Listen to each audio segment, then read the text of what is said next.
Hello, and welcome to episode 72 of the Nerds at Large Gaming Podcast. I'm one of your hosts, Darby Hellman. I'm Jeff now. And we are back. We missed a week, but we talked about Smash. We talked about Smash. I mean, that's basically a podcast for us. Yeah, we might be talking about Smash later in this podcast. Maybe. You can't stop us. You won't stop us. Can't stop, won't stop. The hype train keeps rolling, and it'll keep rolling for another year at least, Jeff. We are less than a month away to Smash Bros. Ultimate. We might be able to play it within a week because this demo is supposed to start showing up at Best Buy. We went yesterday to look at our local Best Buy. Attempt number 1 did not bear fruit. Oh, yeah, and I went to Target right after that, Darby. Oh, did you? Then they had the Switch. They didn't even have it hooked up to TV, just in handheld. I looked at it. Not the demo, but they had the Smash trailer in there, and once I hit it, it was on the Smash thing, so I was like, someone else came and looked. Oh, wow. I'm just going to assume someone went there to look to see if the demo was there. There are desperate nerds running around looking for... I'm scared for when it gets widespread. They're everywhere, because then we probably will not be alone.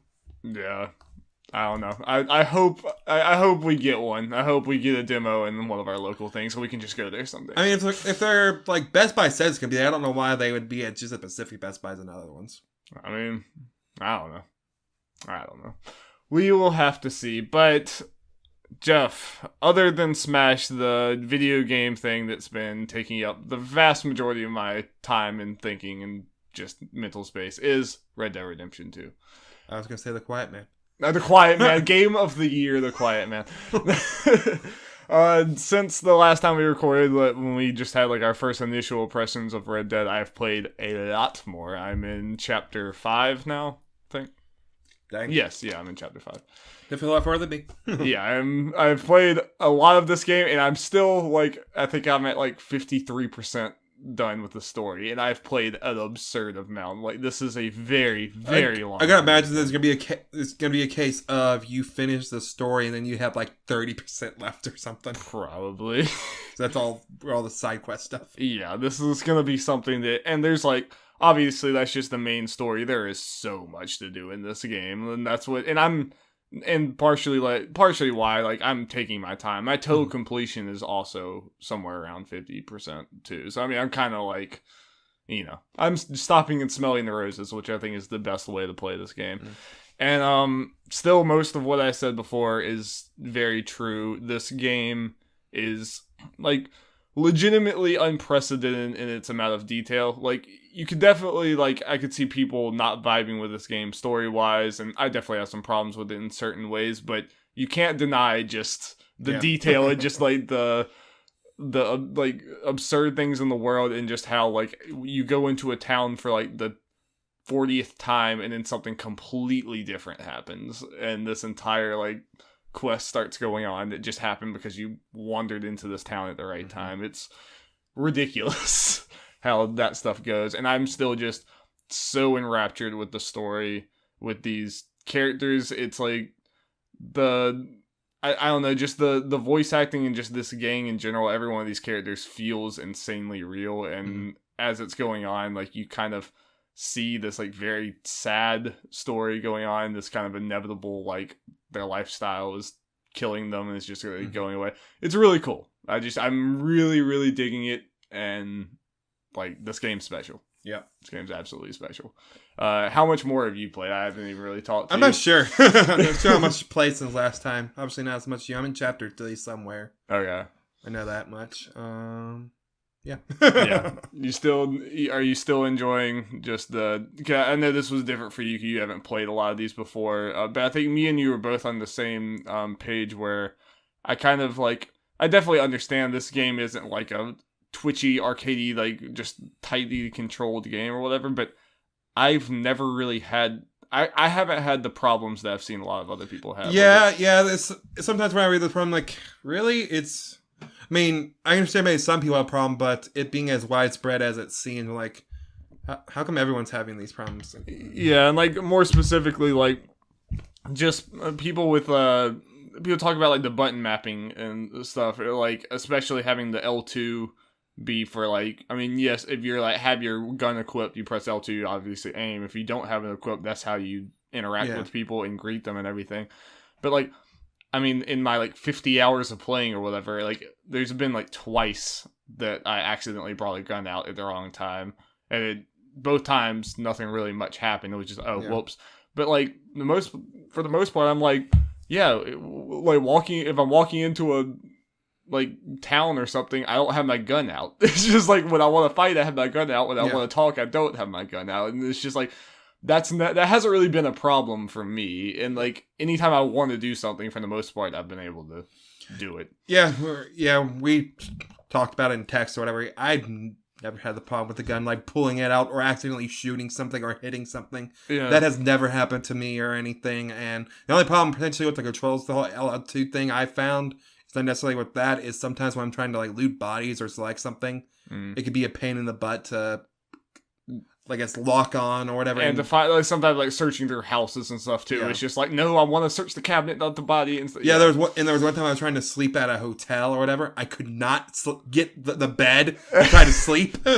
yeah, I've had things. So like the point I was like, wait, can I even sleep here? Is that the thing? It's like, no, it's saying I could. I bought the room, but I don't know what's going on. That's annoying. Yeah, and I've had those problems in like The Witcher and stuff too. Like that's definitely kind of a open world RPG problem like this, and this definitely has like those sort of things, and sometimes there's like weird clunky things like he's getting off his horse and he like spazzes out or something. Like obviously in the game this big I've had like little things like that, but never to the point, you know, where like it was at all detracting from things. And like after, I think the controls get a little like, it takes a little bit to get used to, but after you do, it's fine. And the shooting is obviously nothing special. I mean, it's like Red Dead 1. It has the auto aim. It has all this other stuff. But for the most part, this game is not really about shooting all the time. Like, that's just like one of many things you do.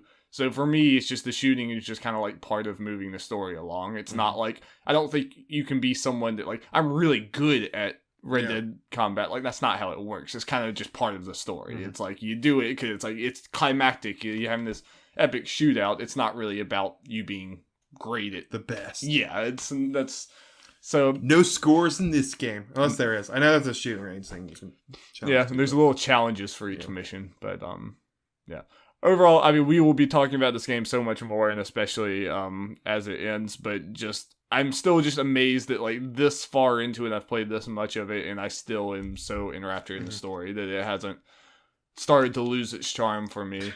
I definitely think I'll probably will in the end say that this game was maybe a little too long as far as the main story, because I just like, again, I'm halfway through. But overall, it's still, I mean, it's easily in Game of the Year contention for me. Very easily. And it's exciting. I'm just glad that this game is living up to Darby, because this game was so overhyped, and I'm so glad that it's actually kind of meeting that for me. Yeah. Unfortunately, for some people, it's not meeting that. Yeah, I mean, again, this is a very, you vibe with this game or you don't, and I completely understand people that don't. Yep. But so what you're saying is Fortnite's gonna win the award? Yeah, what I'm saying is Fortnite is Nerds at Large Game of the Year confirmed. Yeah. In our, I don't know, couple hours of playing it, we haven't played much. Quiet Man runner-up, though. Yeah, Quiet Man runner-up, dear Lord. Darby, part of me wants to get that and we just do a full playthrough of it.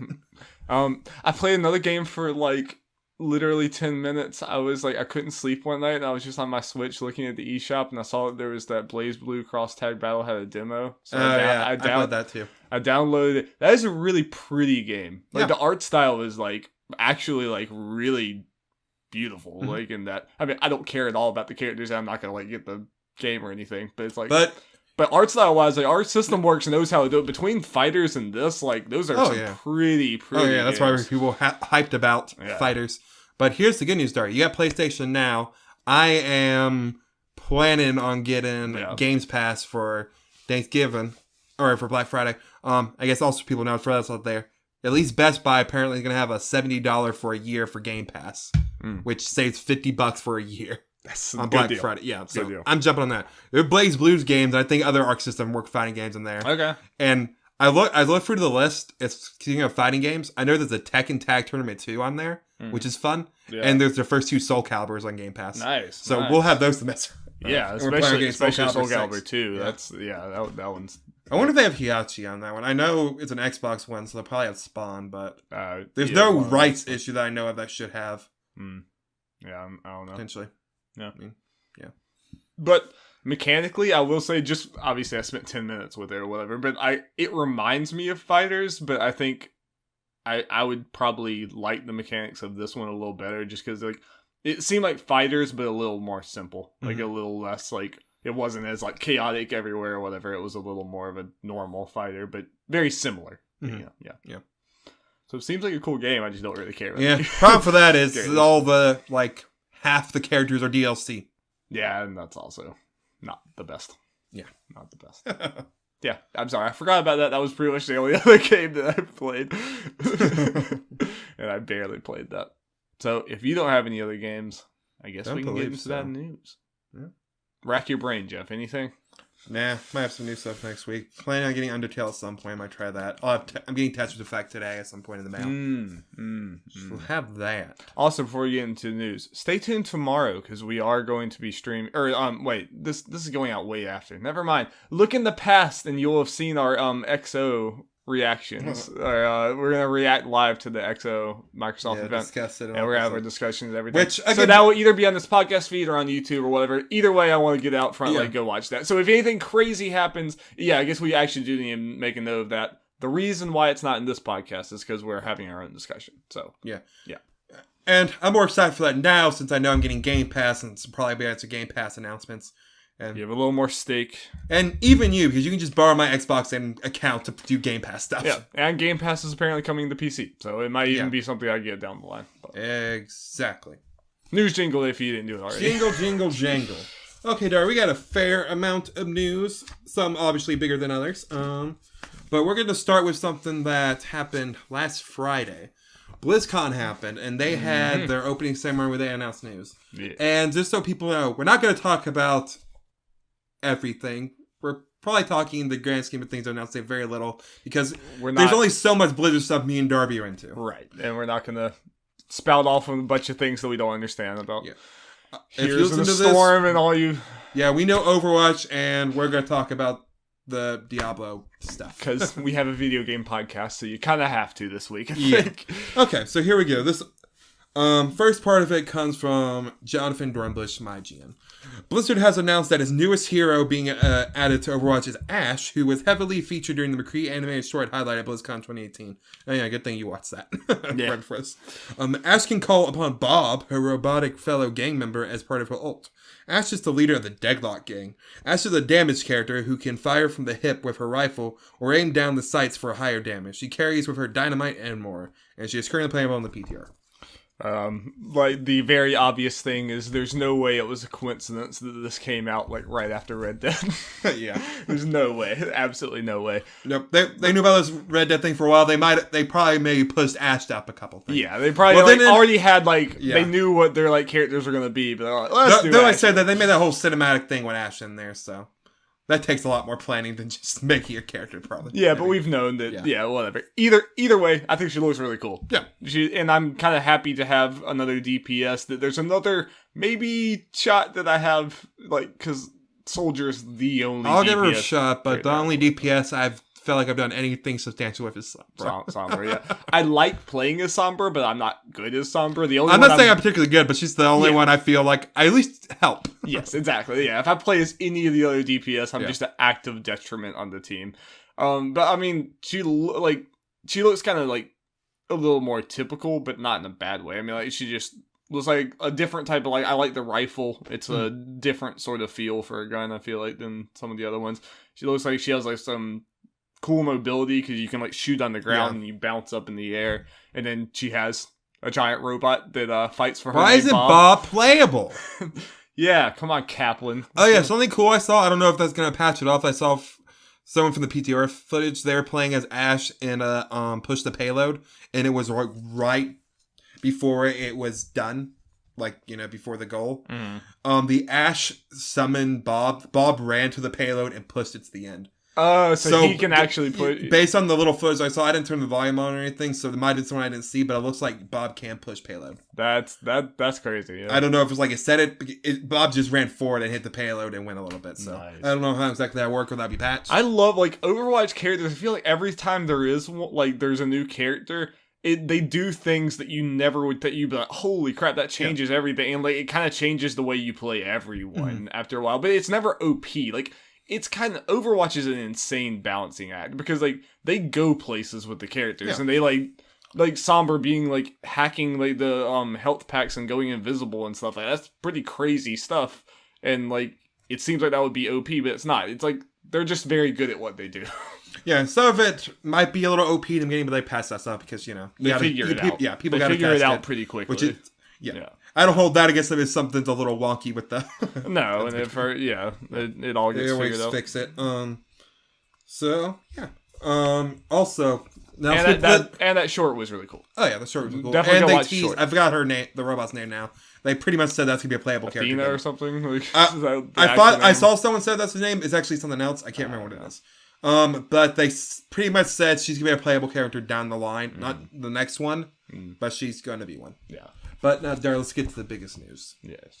Lucio O's are real. The cereal. Yeah, I saw this. I mean, I saw this like on your doc. Can you explain like what?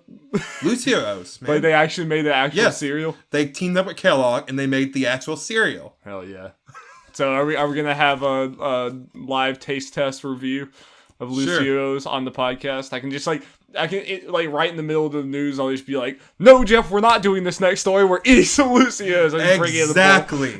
And then we'll give the box to Olivia if she has already have it. Oh, she'll already have it. She'll already have like the 5 different variants of the box. I still have my Super Mario cereal that I never finished. I'm sure it's very stale. Yeah.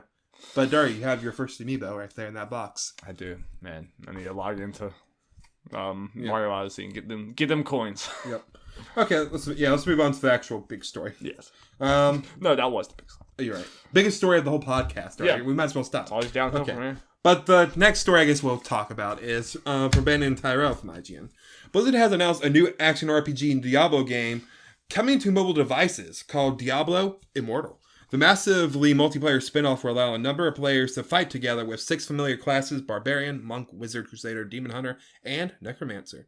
Diablo Immortal takes place after the events of Diablo 2 Lord of Destruction and before Diablo 3, introducing new abilities, new zones, new enemies, and new dungeons to the Diablo universe. You can pre-register to be involved in beta tests and receive exclusive in-game reward by visiting the official site. Oh yeah, just before we go on real quick, I just paused my head. Apparently the Diablo, the port for Switch is very good. I've heard that. That's I know Alex was very interested. If we all get that could be a lot. Maybe wait for a price drop, because right now I know PS4 is like half the price of the Switch one.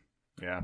But I would like that Switch, but yeah, we'll see. We can wait. Yes, we can wait. We got plenty of stuff. But obviously, for the most part, we played a little bit of Diablo 3, but neither me or you are really Diablo people, so... Aficionados. No, so honestly, this game is not really something we can comment on, but I think the thing that we will comment on, that everyone's commenting on, is kind of the... backlash. The fiasco that was the announcement of this game. So yeah, if you don't know, like, this obviously was revealed at BlizzCon, but it was revealed as the very last announcement. It was kind of like, this was the zinger at the end of the show, and they had teased beforehand there was going to be Diablo news. Yeah. And some people like traveled in because they were like Diablo fans. They build up a Diablo presence here or whatever, and so everyone was like, okay, it's going to be a Diablo 4. They get here, they show this mobile game, it's like, okay, that's fine. There's going to be another one after this. Like, nope, that was it. Yeah. That was the end of BlizzCon.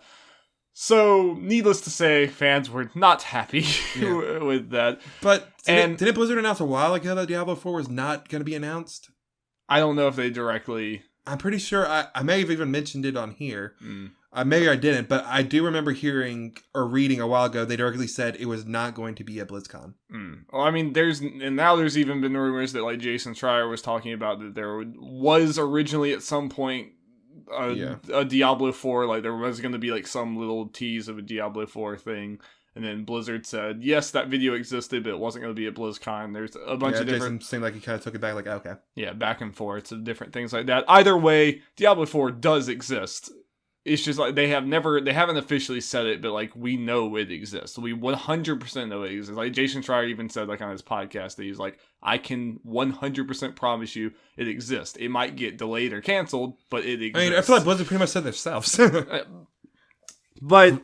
either way, even if like it was never going to be there or whatever, there's multiple sides of this, and I mean, I could have told you from a mile away, BlizzCon, where like the most hardcore Blizzard fans, Blizzard's been built off of like a very hardcore PC audience, and this is like that con. I could have told you, like even with my limited knowledge, that announcing a phone version of Diablo as your final announcement would not have ended well. I could have, like, that was just very obviously the wrong crowd for this type of announcement and the wrong time for it. Mm-hmm. And I think that Blizzard kind of messed up with messaging here, and I think also in the same breath, I think that is true, and also what is true is that people have been absolute shitheads. About this, fans have. I think both of those statements are true. Darby, that guy, I think with the red shirt, who he's a hero. Obviously.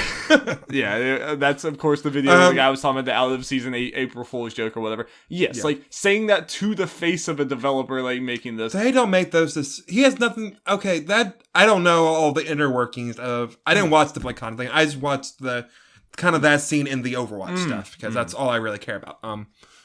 From this, but I imagine that guy has nothing to do with Diablo 4 in any way for his promotion and deciding that. And well, okay, and, even if he did, even if he did, that's. I mean, like, regardless, it's a human being that you're like saying this to, and you should like. This is when people like make these comments online or whatever, but the fact that someone has the audacity to even go and say that to someone's face, I mean, it's shitty. It's just a bad thing to do, even though like I do think that Blizzard handled this poorly, but that does not give you the right to do this.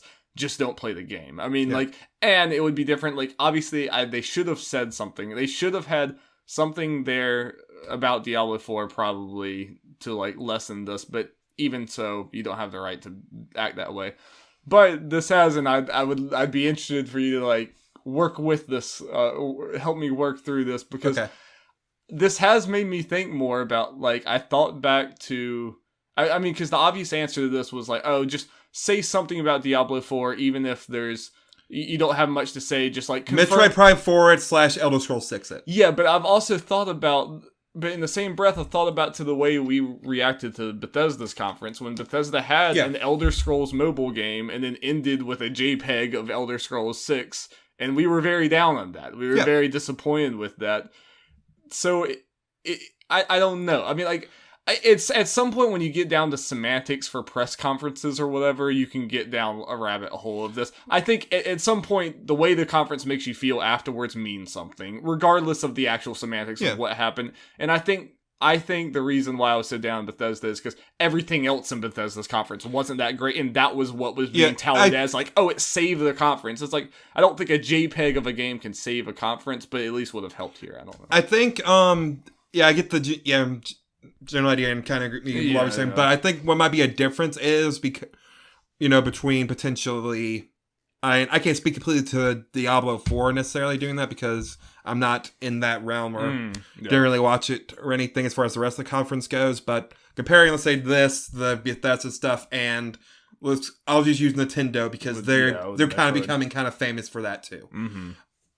At least let's use Metroid Prime 4 as the example. I think that one was maybe more okay because overall Nintendo does a bunch of announcements throughout the year, and everything. So that's one thing. Their conference, I generally thought then was filled with stuff anyway, and Metroid Prime 4 was a game we weren't sure was happening. It being announced was a big deal. The difference I think between that and Elder Scrolls 4 and the Starfield stuff, we knew that was coming. Right. The rest of their conference wasn't the biggest thing ever, and they just threw in, we're announcing this, but it's coming out in like 6 to 8 years. And they did that, and they did it 2 in a row. They did Starfield and Elder Scrolls 2 in a row. And that was touted something, but at the same time, I mean, we've known Diablo 4 we know Diablo 4 exists as much now as we would have if they had put something there. But I guarantee you, if they had even had just the Diablo 4 logo at the end and then it closes out, we would not even be talking about it right now. I agree. This controversy would not be here. In my mind, though, that doesn't make it.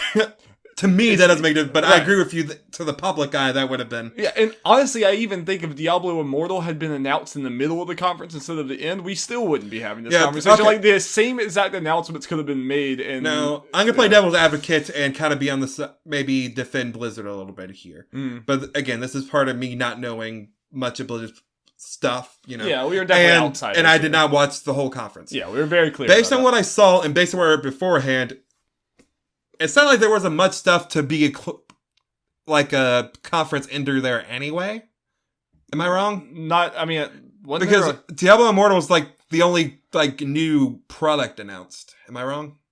Maybe I thought there was some Warcraft something, or they ended up saying there was. I don't remember exactly, but I don't think there was anything too big. Yeah.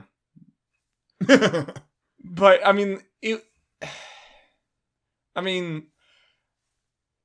I still think that I think it was pretty clear that BlizzCon is a bad, like, there's just an aversion to my favorite game series that's like built on this hardcore like PC gaming platform or whatever is getting a mobile thing from like a Chinese company and everything. It sounds bad, like, and I think a little bit of that is like hardcore gamer elitism, but you gotta know your audience. Yeah. You gotta know your audience when doing these things. And like, yeah, I don't know what it would have been, and I'm not exactly sure. And like this, I honestly think this Diablo mobile game will come out and it'll either be good or bad or whatever, and like this is not gonna end up mattering. Like I think it's gonna sell just as much as it would have even if none of this happened. This is just a bunch of people being mad. Diablo 4 and other Blizzard stuff sales will not be affected at all. No, it will not. It was just in the moment, because the video games are built so much on marketing and we're expecting so much at all times. But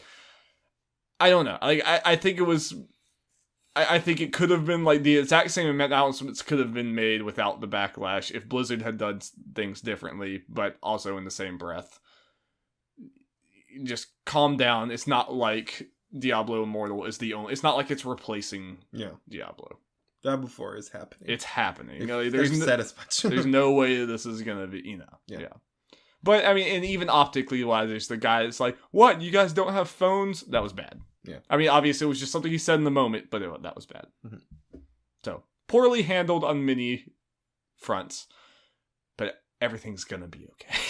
This is gonna be something we forget about. It's the end of the world.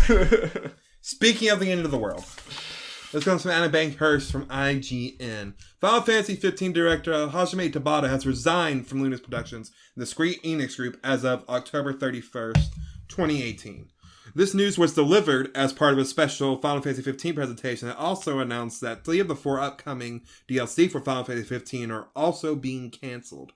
Tabata took over for Tetsuya Nomura as Final Fantasy 15's director in 2013, while Nomura went to focus on Kingdom Hearts 3. Woohoo!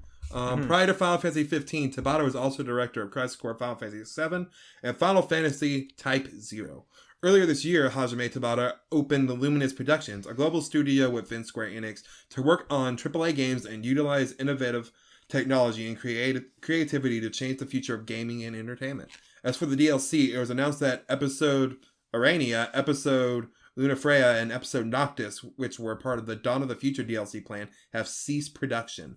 Episode Arden, which takes place 30 years before the main story, will be released in March 2019, and a teaser trailer was shown. Aside from the DLC, Final Fantasy 15 multiplayer Comrades will be released as a standalone product for PlayStation 4 and Xbox One and will be released on December 12, 2018. A couple other little things. They got more details on that. Forgot to add this in here. It's going to be $10 for the standalone Comrades, and if you already have it, you'll get this for a new version for free. And there are other details about it. But obviously, anything we're saying here is kind of just assumptions or just like what we think might happen because we don't exactly know. But just seeing how abruptly this happened and just how all this content was announced and then canceled like right when Tabata's leaving and everything, it feels like this was not like a very happy, peaceful parting. Like maybe it feels like there might have been some tumultuous stuff here. Again, I don't know. Like I don't want to like assume things, but it wasn't in this article. But I think I saw some stuff where Tabata was going to do kind of his own thing type. Yeah, thing. he is. So. He is, but still, I mean, it's a little weird when all this was announced, and it could just be financial. I mean, it could just be they're not selling enough, so we're like pulling the plug on this. I think Jason Schreier posted when he added on to it in his own like little tweet saying, "Yeah, I've been hearing this has not been selling particularly well," and then he just added, "Single player DLC in general doesn't sell that well."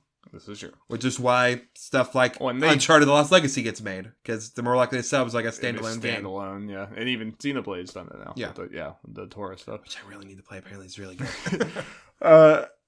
Yeah, and they've already put like kind of an absurd amount of effort into post-release content for 15 already. A lot of that was to kind of fix the game, but they've obviously added in a bunch of stuff. They've already done like 3 or 4 DLC episodes. And then they had the Assassin's Creed thing, and then they have this like Comrades multiplayer. They've added in just a million different modes. You could drive the car everywhere. They changed a lot. Drive off-road, Darby, was huge. Crazy. It's GTA, Final Fantasy GTA now. Yep. Yeah, I don't know. It's sad to see Tabata go, but it's also kind of exciting to see what he'll make potentially without like a Square Enix, without like a big company to appease. Like to see what a kind of unadulterated, just like whatever like Tabata wants could be interesting. I mean, we've seen this.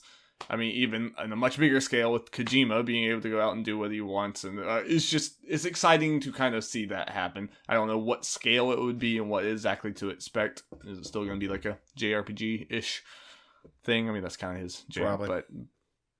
but yeah. And I guess people who saw this news about Square losing a bunch of money related to Luminous, or think it was related to Luminous. I think apparently it was more because, or people are referring now, because of all this DLC being dropped and Tabata leaving. That's why it took a big hit. Are you like worried about Square Enix Japan? Not particularly. I mean, not any more than normal, just because, Tabata made, or directed Final Fantasy 15 towards the, last part of its development. Yeah. But Crisis Core, Final Fantasy 7, and Final Fantasy Typo, and he helped some other stuff there.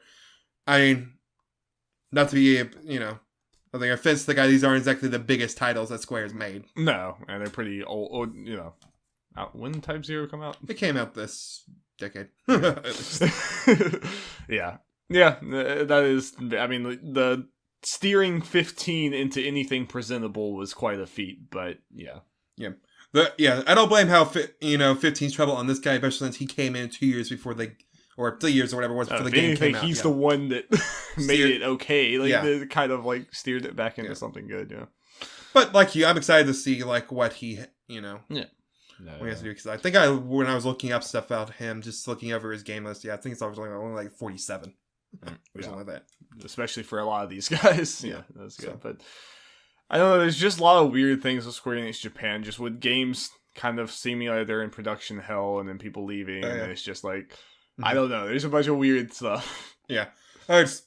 We can kind of spin off on this, not on here, but I was about to put in, it's like, maybe we can get a little something out of it. There's a thing with Nomura talking about Final Fantasy VII Remake, and he was talking about, someone asked him about Crisis Core and all that kind of stuff. Potentially, like, him thinking about doing stuff with that.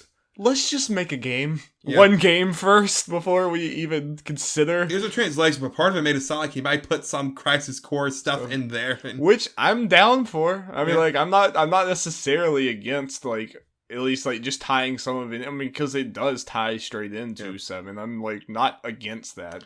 Do some flashbacks we play Zack. Yeah. I mean, you can even, like, start it a little bit earlier. I still think it would be cool to, like, kind of start the game. I don't know, that would mess up a little bit of the story pace. I don't know. It would be somewhat interesting. But once again, let's finish 7 Remake before we worry about Crisis Core. And I've seen people online legitimately asking for remastered Dirge of Cerberus. I'm like, we don't need. No one really wants that. We don't need a Dirge of Cerberus remaster. I mean, trust me, little kid Darby was all about that game. In hindsight, no, that game's... We do not need to revisit Dirge of Cerberus. Nah. Alright, let's move on. Comes from Nick Santangelo from IGN. Actually, his next 2 articles. The same story, but linked together. Whatever.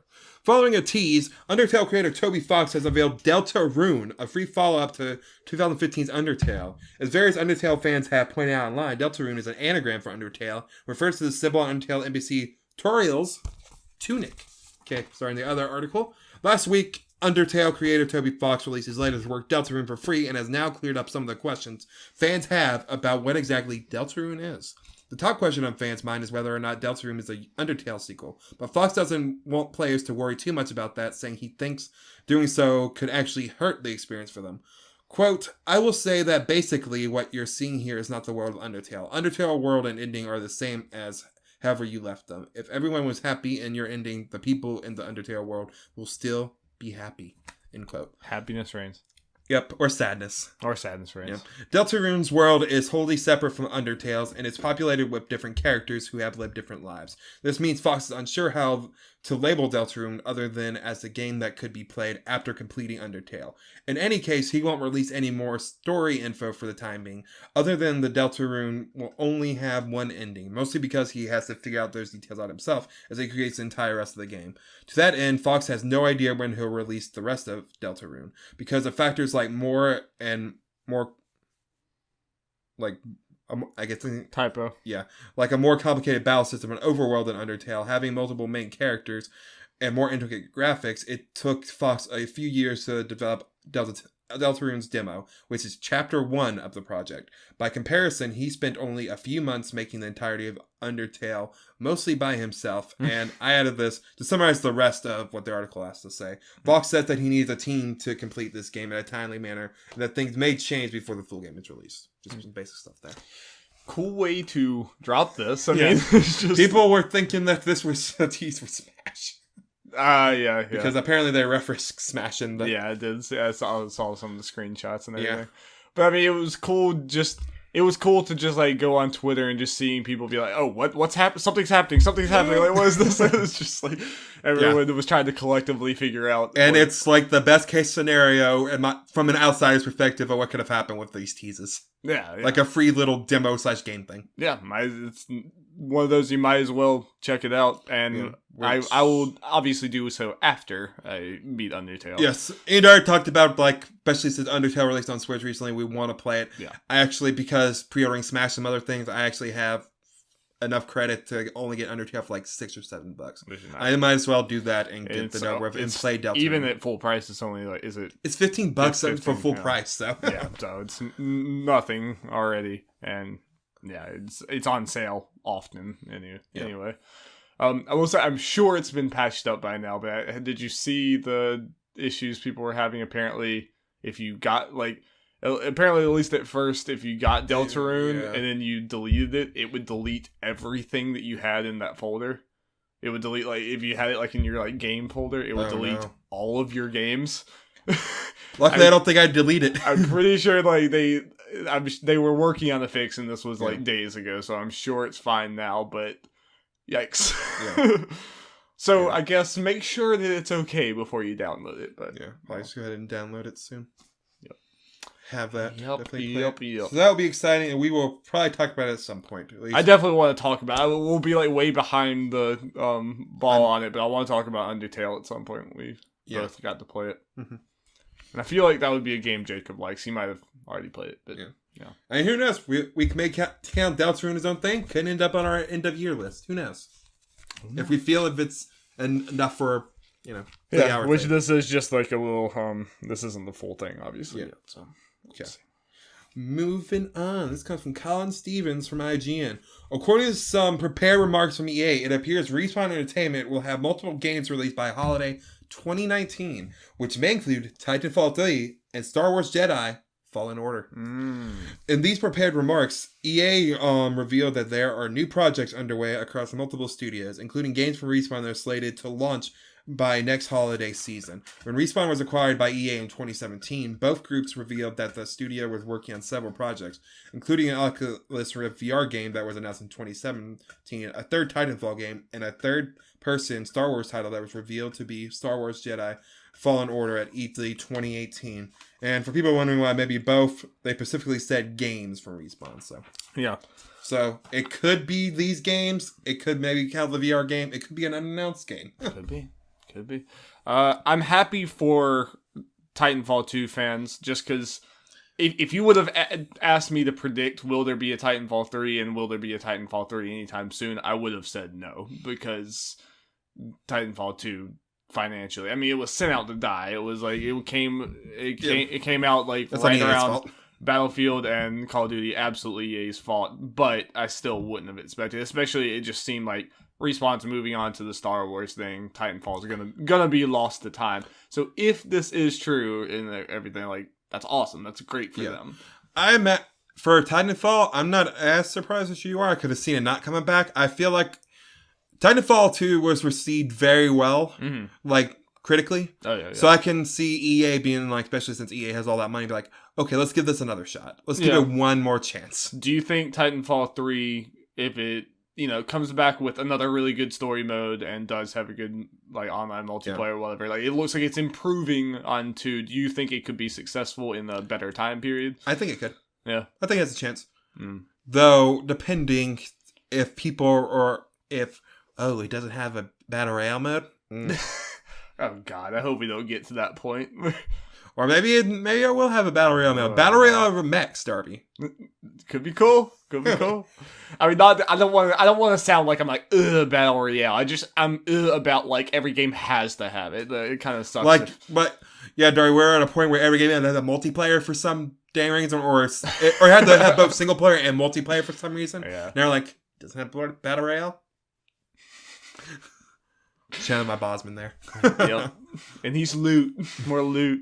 Get more loot. Yeah, I don't know. It'd be interesting. I mean, it's kind of like even Battlefield is not drumming up much hype right now, so I worry about a Titanfall. But Titanfall 3 at a better time could be refreshing. I don't know. And part of me imagines it may not have the budget that a Star Wars game will. No, I would have to imagine I would have to imagine it's like, I mean, Respawn's either big enough to where they're like, they can focus on both of these. Like the Star Wars game, I feel like has to be the priority, especially because EA needs a Star Wars win badly. Oh yeah, very, very, very badly. So I don't know if this coming out next year makes the announcement at E3 weirder or not. If we were getting it next year, like. Why not just wait for this coming E3? Because we haven't even seen anything since there. We just had the awkward dude saying what the title was. Yeah, and it's EA, so they'll probably just announce it. Yeah, E3 just to announce it. That would have release it way better. Yeah, but I don't know. They probably just EA's weird. I mean, it was probably a little bit of like, oh god, like Star Wars Battlefront 2 had all these problems. We just closed down Visceral Games. Everyone hates us on the Star Wars front. We need them to be excited for something. Just say the name. Yeah. Yeah. That was the weirdest thing ever. It was pretty awkward. Yeah. Pretty awkward. Poor Andrea Renee. Okay, moving on to the next thing. This comes from Joe Scrabbles from IGN. Made up name. Yep, made up name. We knew it would come at some point this month, but Rockstar owner Take-Two Interactive has confirmed that the beta for Red Dead Online will arrive at the end of November. On an earnings call, Take-Two CEO Strauss Zelnick explained that it will launch in public beta towards the end of the month. Rockstar will have a lot more to say about it. Zelnick didn't go into any more detail about exact timing, but at least we know it won't be a surprise release for the next. Go and jump on that beta with me, Jeffrey? Yeah, why not? Yeah. Might as well. All of our friends are getting it. Yeah. So, I'm excited. I mean, I have it. Might as well. That game's going... I mean, it's probably going to be trash for the first little bit. Yeah, but it could, I mean, It like... could be fun trash. It could be fun trash, yeah. Like, it's going to be glitchy, it's going to be whatever, but, like, that I'm down with that. Plus, as a gaming podcast, we need to talk about it. If we don't need to pay anything else for it. It's basically another game launch. Yeah. It's gonna be huge. It is. And it's gonna be me. Gonna be a cowboy. Okay, this also comes from Joe Scrabbles from IGN. It's only been out a day at the time of the writing of this article, but players have already been discovering Easter eggs inside From Software new adventure, Daracine. Daracine. And Daracine. Yeah, whatever. You guys know what I'm talking about. And one in particular has got something to say that Bloodborne 2 might be on the way. As discovered by Amazing Kamaru via Vextra Life, a doll can be found in the new VR game, which makes a gesture known to Bloodborne players as Make Contact, the same gesture used by Bloodborne character, the doll. More pointedly when expected, Daracine's doll description reads, a doll of the stone girl, Fiona, who appears in the unfinished tale. When a person has a bad dream, Fiona appears and helps them flee.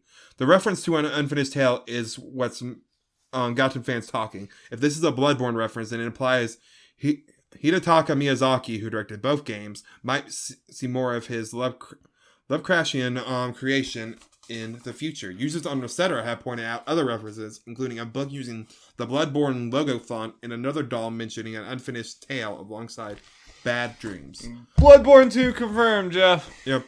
So, I know you partly said as a joke, but do you think this is happening or these are just fun little references? I mean, I think Bloodborne 2, what's going to happen no matter what, just because it sold really, really well. And I think...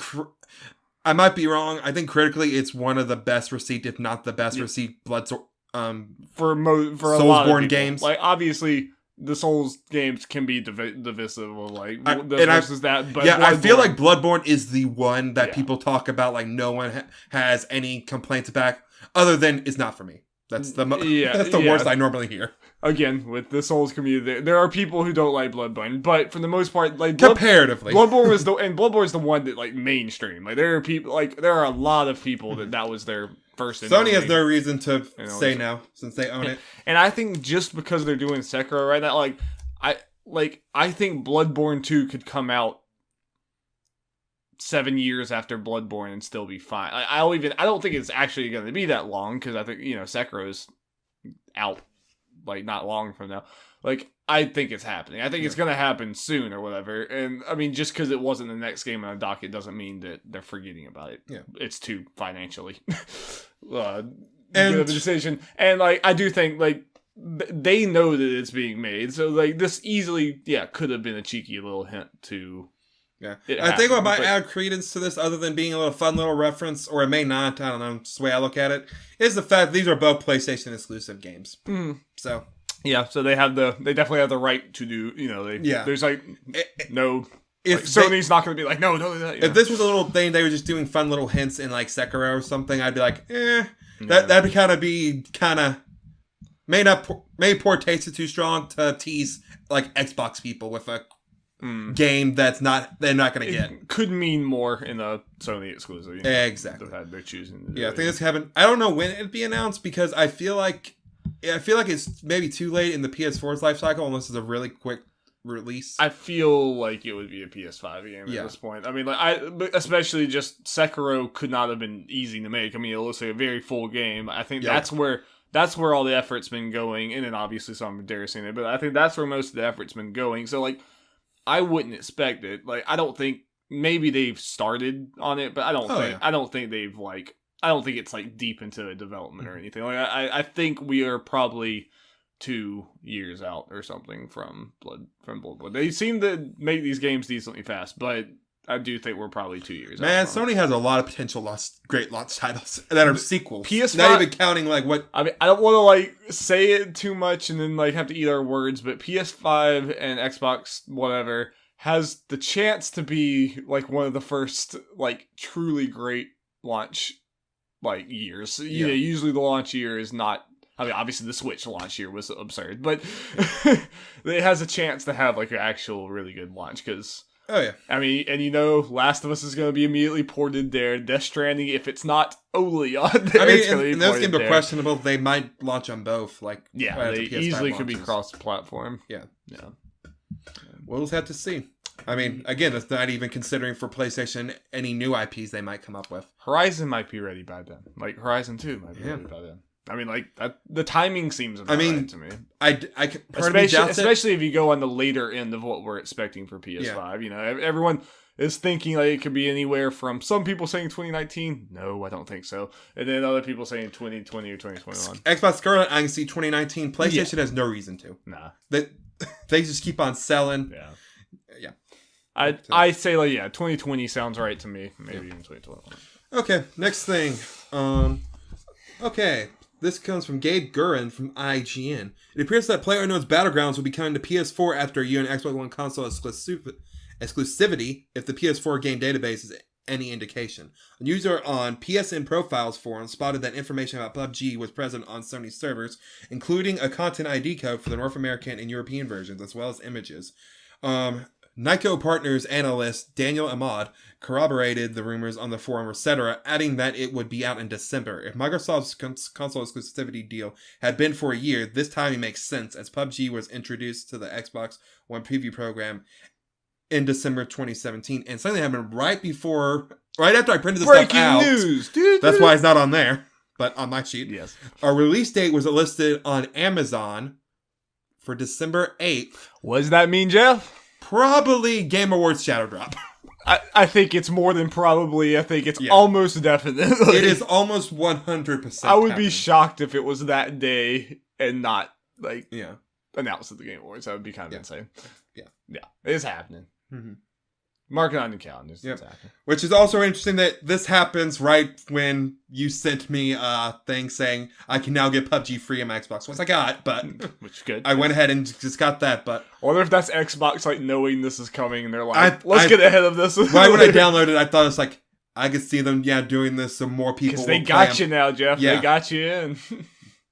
But my friends are on PS4. Yeah, so. You might still end up buying it or whatever, but they at least they want you to start playing it on your Xbox. Good news is though, we can try it on my Xbox before we get on PS4. Yes, yeah, which is cool. Yep. We could try it this weekend if you want. Apparently this weekend you don't even have to have Xbox Live.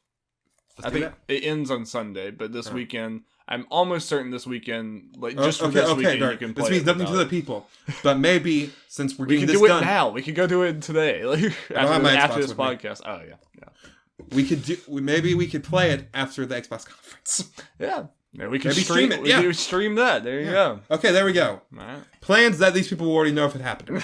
Okay, going on. This is a little medieval trailer update because we said we would talk about it if it was dope, and it's out, and I think it looks dope. So it must look dope because Jeff's talking about. No, I think it looks great. I think it looks very much like the Crash Bandicoot thing, where it's like capturing the essence of the original game, but it looks great in a modern time. And it looks like, it looks nostalgic to me, and I didn't even play the game. It's like this is the type of game. I get the thing where you can say maybe the gameplay, combat might be a little dated, but it looks fun enough for me, especially with this. I need to see. Obviously, the price and everything. Price point, yeah. Obviously, a very important thing. I'm assuming $40, isn't that what the Crash Collection and stuff was? But that's 3 games. Yeah, this is one thing. I could see 25, 20. If it's 20 or 25, then that makes this way, way more. Yeah, I don't see any reason it should be as much as the Crash and Spyro Collection. I don't either. It's just a game like this coming out, and a Sony game like this. Some people definitely mentioned it. I think it was someone from on a Kind of Funny podcast or Games Daily saying it's weird to look back at they did the whole thing where they showed PS1 shots and then it transitioned to new ones. It's pretty crazy. It's weird to think that how bad comparatively the PS1 looked and how good we thought it, that kind of stuff looked at the time. Well, especially I think that trailer did a very good job of they showed you this game. It's this looks like a fun game to play. Already just seeing the modern version, and then when they did the comparison halfway in, it's oh jeez, it's that's crazy. And medieval, in my mind, as someone who didn't play the game, the new version looks the perfect example of this is how you remember it looking. Yes. And this is one of those things, the fact that it's getting me and you both looking at it and be this looks like a fun game I would enjoy, and it looks like my speed, just from a kid and stuff, and we didn't even play the game. Can you imagine if you were a big medieval fan? This is a dream come true. This is so good. And Sony's really been nailing that recently with Crash. You saw Tim Geddes, you saw people freaking out about Crash, Spyro, and then now this. And to be fair, that's not Sony doing this. The first two, right? But not Sony, but just in general, that's been happening a lot more. And I'm glad to see. Okay, topic idea. And medieval's even obviously medieval's kind of well known, but not super well. That's a little more of a niche thing. Main topic idea. We go through old PS1 and 64 style things, and we talk about which ones we were being remade in the style. Again, we're babies. We're youngins. So my nostalgia, my childhood came from Jak and Daxter, Ratchet and Clank, Sly Cooper, PS2. Yeah, I'm at the age where this time zone works for me. Right. Again, right now the 2-year difference between us is not really anything, but back then it's a middle. It was, it was a lot. But my thing, I had it in 64, so my number one would be Banjo-Kazooie. Yes. Banjo. Oh. I think you're getting a new Banjo game. Yeah. again, like even if it's just now starting to be worked on, Xbox has a pretty clear message that people want. People want this stuff. They have that IP. People love it. Obviously, like it could be a ways off. It might just be in the early development. But dude, if that thing gets announced tomorrow, I'm gonna jump up and down like crazy. I legitimately think you have a better chance of that being announced than I do of Fable, just because it sounds like Fable's very early in development. So, but they're both announced tomorrow. Oh boy.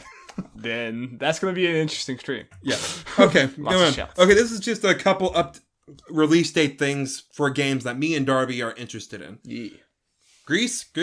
Still, I don't know how to pronounce it. I need to hear a developer say it or something. Gris, and for people who don't know, this is a 2D platformer thing with a beautiful, beautiful art style. Like, too bad this is not eligible for Game Awards for art style, because if this didn't...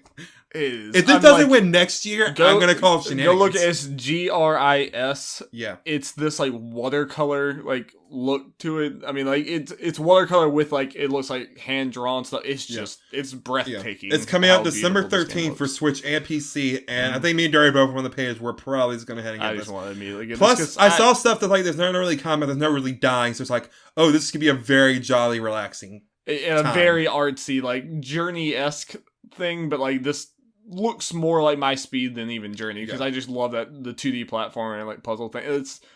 It's gonna be. I think it's.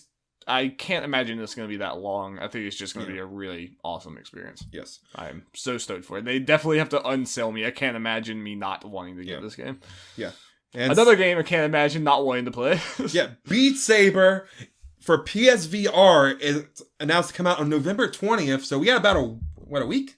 Yeah, a little over a week. Yeah, not very long at all. And it comes with exclusive content, including, I think, like a story mode and like party mode and a bunch of other stuff, like new songs. And that game's going to be a blast. That game is going to be great. We are going to do a Let's Play. There's no way we're not. Confirmed. We're going to have a fun time with this. I think our friends are really going to like this one. Yeah, it's I think even Tyler will be all in. This will be I think this will be a great, like, you can show anyone this game. Yeah. Like, not... Especially, I want to see how this party mode works, because that could be really fun if it's...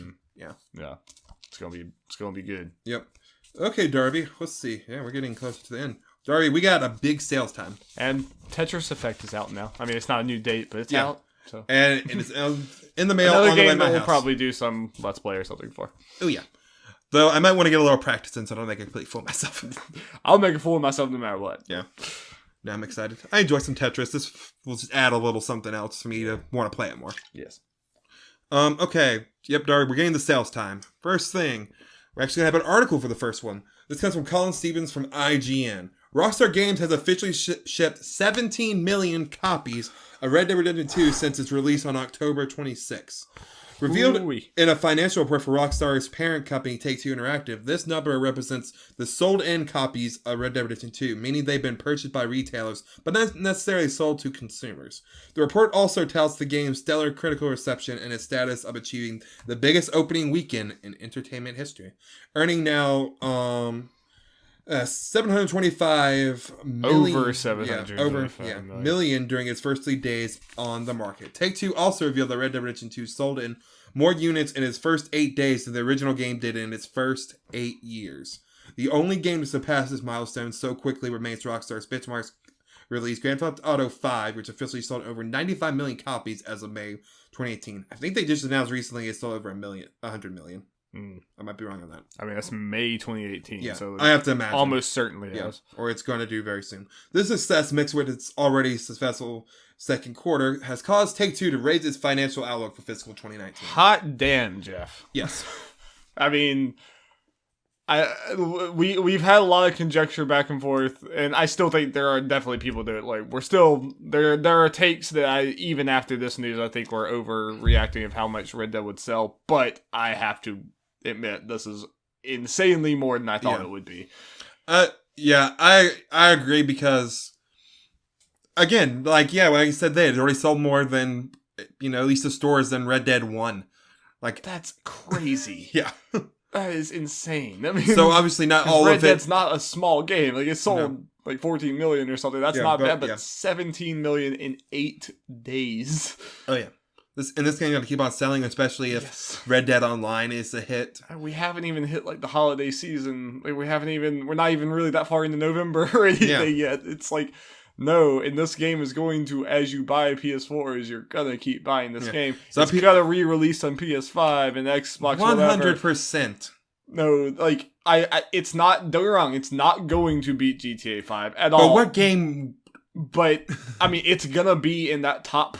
Like whatever, like whenever you look at the top like 5 or 10 games of all time, they're gonna have GTA 5 and Red Dead Redemption 2 easily. Oh yeah, it's kind of insane how Rockstar is able to do this, and I mean they've earned it. That game is absurdly detailed, but like I'll admit that I underestimated this. At least this launch, I definitely underestimated. But like you said, not gonna touch Grand Theft Auto 5, but that's nothing against Red Dead because like. Very few games ever will. I think it's going to come way closer than we ever thought it would have. So, and a lot of that has to again depend on how Red Dead Online is. Because if for some reason, and I doubt this, if it's the big of a hit if Grand Theft Auto Online, then I mean, unless like Red Dead Online just turns out to be kind of a dud, which I don't imagine that would happen either. Yeah. It's going to keep going like crazy. Yeah. And Jeff. Can you even begin to comprehend and wrap your mind around what GTA 6 will sell? Dear Lord. I mean, I know that's a while from now, but I can't even begin to, like, my mind does not process it. Here's the thing. What reason does Rockstar have to make that, release that anytime soon? They don't. No. I mean, it will probably come out the end of next console generation. Probably, and that's probably a smart move, and, like, it's something that, like, I don't want to take away from Rockstar's just ability to make games like this and their ability to make Red Dead Redemption 2 what it was. They're obviously, like, insane at what they do, but also Red Dead Redemption 2 is a product of being able to work on a game for 8 years. Yeah. What other company could possibly afford to not release a game and just sit and focus on making a game for 8 years? I don't think there is one. Like, I don't think that exists. Like, they have enough money in the bank that they could sit for 8 years and just work on a game. Like, that just doesn't happen. Yeah. And I feel like that's how you have realistically shrinking horse testicles and just, like, individual thorns on plants. Like, it's absurd. Like, CD Projekt Red, if you gave them enough time, they could probably do something like this. But 8 years is like you have to sit for the better part of a decade without like. That just doesn't happen. I mean, assuming they can. And like GTA 6, they'll do that. Like I guarantee you, they're gonna put that much time and effort in GTA 6. Yeah, it'll probably already started. Yeah, like just started. It'll be out another 6 or 7 years. But I think Rockstar might have. I mean, assuming they go with this, they're just kind of plan as far as the console generations go. They take about a whole console generation, release a game towards the tail end, and then they can re-release it at the close to the beginning of the next console generation and get and some people will double up. It seems genius right now. There's no reason for them not to do it. No. I think if anything signifies we're probably getting towards the end of this generation, it's probably a Rockstar game. It's Red Dead coming out. That will signify we're close to the end. Yep. They're amazing at what they do. Yeah. And obviously it also comes on the back of some shady business practices that a lot of companies have. If you want to hear us talk more about that a few podcasts ago. But you cannot take away from what that game is and what it's doing. Indeed. Okay. Now we're going to talk about the PS4 sales real quick. This comes Jonathan Dornbush, my jam. Sony has revealed that the PlayStation 4 and PS4 Pros have combined sold 86.1 million units as of the end of the company's last fiscal quarter. This has caused Sony its forecast, or to raise its forecast by 500,000 for the rest of the fiscal year, as far as PS4 sales. For some reason I already thought they had got that high, but they're 100% getting in 100 million at some point. It might be like over a year from now, but like they'll get there. Yeah. It's slowing down, but like I'd like to see like what they were at this point last year, because I wonder how much they're selling in a year these days. But either way, it's crazy. Am I wrong for thinking their forecast for like 17 million? I think it was something like that. For the year, and they're raising it, so no reason.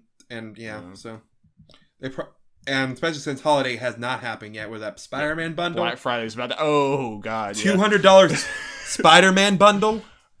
It sounds like they just want to get to the 100 million. Yeah. They just want to like give these things away. Yeah. I just realized I think there's some good Capcom sales, but I don't have that. Spoiler alert: Monster Hunter World is selling lots of copies. Makes me happy. I think Sadie wants to come in. Sure, Sadie can come in. You keep the sales going. Okay. Well, we're done with that. We got a bunch of Nintendo sales news, Darby. Hey, Sadie. Our views just went up exponentially. All right, you keep going. I'll try to get the camera on. Okay, yeah. Obviously, with all the sales, the second quarter for this fiscal year ended, so a bunch of sale news. Nintendo goes a lot crazier with it than other people. Yeah. So I'm just going to have some of that stuff. Switch has sold just right under 23 million units through the end of this September, meaning that they sold around 5 million for this fiscal year so far. This means the Switch has passed the GameCube in lifetime sales. And it will probably within the next year will surpass the N64. Crazy. Yeah. In a year. Yeah. About also, just something to add on to this, so we stay on Switch sales. Their goal is 17 million, or was it? Oh wait, 20 million. 20 million for the fiscal year, and we're happy for it. They only sold 5 million, and they're saying they're still keeping with that. That's still their goal. Yeah. People have obviously talked about it. Most people say they're not hit it. I'm inclined to agree, but I feel like it's gonna be closer than some people are saying. Hey, Sadie. Yeah, I think holiday's probably going to be very big for them. I think something that might help. It's not the biggest deal, but Black Friday is going to have a Mario Kart deal, where it's the price of a normal Switch, but you get Mario Kart added onto it. Yeah, yeah. I think it's kind of a toss-up. I could see it. I could see them missing it by a substantial margin, and I could also see it being pretty close. I mean, I would be inclined to think that holiday is going to be very good for them, and you have to remember the fiscal year doesn't end until April, or is it March? The very end of March. Very end of March of next year. So they still have time. Pokemon. I mean, and Smash. Let's not underestimate Pokemon and Smash. I mean, to give it again, I would not be surprised if they don't hit it by a couple million. Yeah, but when you compare what they have coming out for the rest of the fiscal year compared to what has come out this fiscal year, I think it's a big difference because we've had Kirby, Mario Tennis, Mario Party, and stuff. Actually, Mario Party came out the second half. Because this is, all these sales are from the end of September. Right. So this doesn't count what's sold in October and stuff. Yeah. So, which is arguably when it kind of started ramping up. I think Mario Party is the biggest one. And Mario Tennis, Octopath Traveler, and stuff. Those were pretty big titles that have done well, as we'll talk about, but not the heavy hitters. Not system sellers. And for this second half of the fiscal year, we're going to have Pokemon, Smash, Super Mario, Super Mario Brothers U or whatever, which tend to sell pretty well. Yeah, like 2D Mario games, and whatever else they decide to announce for like February and March. Yeah. So I think it's better than people think. It could happen. Yeah. I think it's too early to be like, that's completely wrong. I mean, the 20 million seemed crazy at the time. Yeah. Like we were like, they could miss that by a lot, and it still would be considered a success in my books. But Plus, we have those Pokemon Switch bundles coming up. Yeah. And the Smash bundles. Yeah. There is still an option that they meet it or exceed it because of Pokemon bundles. Like, let's not completely... There's always the chance. Okay, and the NES Classic Edition and Super NES Classic Edition recorded total sales of 3.69 million units. Yeah. I don't know if that's... Yeah, total sales, yeah. Oh, yeah. Something, Darby, I don't know if you'd be... Well, we can talk after this. I was we were at Best Buy yesterday. I looked around some more. They had plenty of NES Classics and Super NES Classics. I don't want to get something and then it's gonna just sit on a desk or a shelf somewhere. I was talking more officially me getting the NES one, but if we get the Switch Online thing, I have to see what NES games are going to be on there. Yeah, because there's a lot of crossover. Then that takes the point. Yeah, I'm happy with my Super NES thing. Haven't played as much as I wanted to, but I know I'm going to at least at some point. It's not like it's Where's that late to the party thing, Jeff? A lot of other games that come out, Darby. And of course, they talked about sales for individual games. I wish more people did this. I do too. But I guess the problem that will be going on is they only talk about really the top 10 first-party games. Yeah. So here we go. Super Mario Odyssey is remember, this is all at the end of September. So they've all probably sold more at this point. Yeah. 12.17 million for Super Mario Odyssey. Which means at that point, it needs to sell roughly 600,000 more to surpass Super Mario Galaxy and become the best-selling 3D Mario title. So what's happening? It might have already happened. There's a good chance it already happened. Mario Kart 8 Deluxe has sold 11.71 million copies. And in case it hasn't known, this has already definitely surpassed. It's going to surpass Odyssey, yeah. Well, if that not already. it's already surpassed Mario Kart 8, obviously. It's about to surpass total Switch sales. Yeah. The Legend of Zelda Breath of the Wild is at 10.28 million, which also you can add in at least 1 million sold for Wii U version as of last March. It says last March. I don't know if that means like the March it came out. I think it is. Which means it is close. It is close to being the top-selling Zelda game overall, counting all editions, beating Ocarina of Time's 13.22 million. Wow. Because that 13 million counts the N64 release and the 3DS re-release. Wow. So, all those old numbers are always so much lower than you expect them to. Yeah. I mean, again, like, for the Ocarina of Time, the N64 only sold about 30 million. No. So it still had a good attach rate. That's a very good attach rate. And the 3DS one sold 5 million. Yeah. On its own, so. Breaking those records. So Smash, calling now, it's going to end up being the best-selling Smash game. Splatoon 2 is at 7.47 million, which is really good for considering it. Obviously, it's past Splatoon 1. What does Splatoon 1 sell? 4.8 million.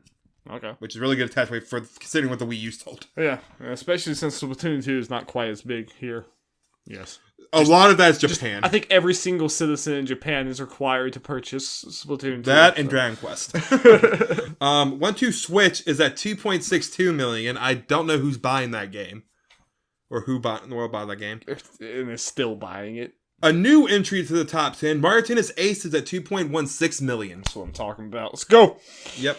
ARMS at 2.1 million. Kirby Star Allies at 2.1 million.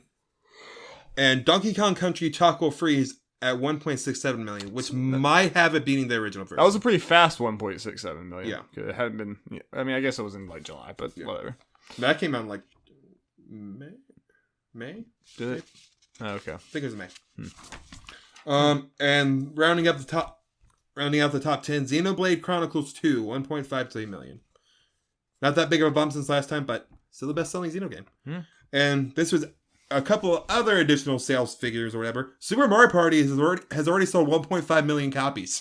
Nice. I think, that's like one of the fastest selling Mario Party games. Do we know how far this goes? I don't know what that number is. What date these numbers start at? Like, I wonder how fast it sold. No, that's what I'm getting. I don't know when that number thing. I just saw that was what. Either way, I mean, the game has not only been out a few weeks anyway. So about a month. So this is 1.5 at most a month. Yeah. Pretty impressive. Yeah. And again, holiday coming up. These are super good if you're looking for if you want a new pair of Joy-Cons and you want Super Mario Party. There's a bundle where you basically get $40 off of Joy-Cons. Or the game, depending on it's $100 for the game and Joy-Cons, and Joy-Cons usually cost $80. And a $60 game. That's a pretty good deal. That's a very good deal. Especially since, to remind people, you need Joy-Cons to play Mario Party. Yeah, and if you already have a Switch with 2 Joy-Cons and you get this bundle, you'll be set. Because you'll have 4 Joy-Cons and the game. Really good deal. Yeah, very, very, very good deal. That'll probably sell pretty well. And this is something that's just interesting. Fortnite is downloaded on nearly half of all Switches. That's insane. That's crazy. Yeah.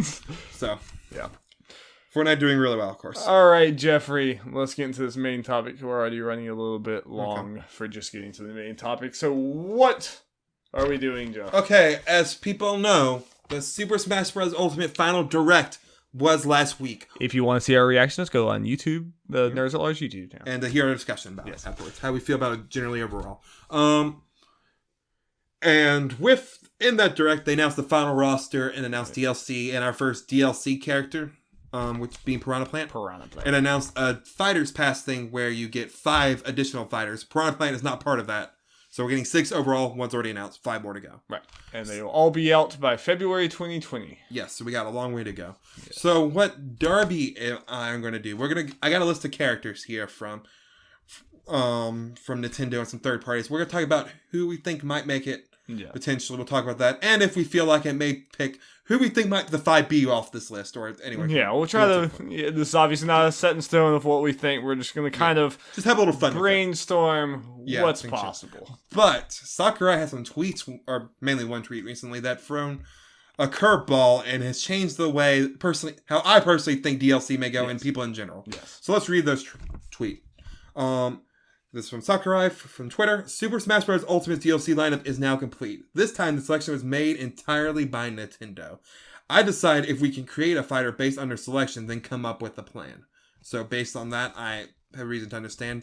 Nintendo just gave him a list of a certain amount of fighters. Sakurai's like, okay, I'm using that's doable. That's doable. Yeah. Yeah, and I imagine there's some Nintendo or like, you may have to use this one or push one, like, if you can. So priority list. Basically, Nintendo's like marketing and sales interest do factor into this more than any other. Yes. Yeah, and this is the other tweet he added on there. It's great to dream about your favorite character joining the battle, and I appreciate your passion.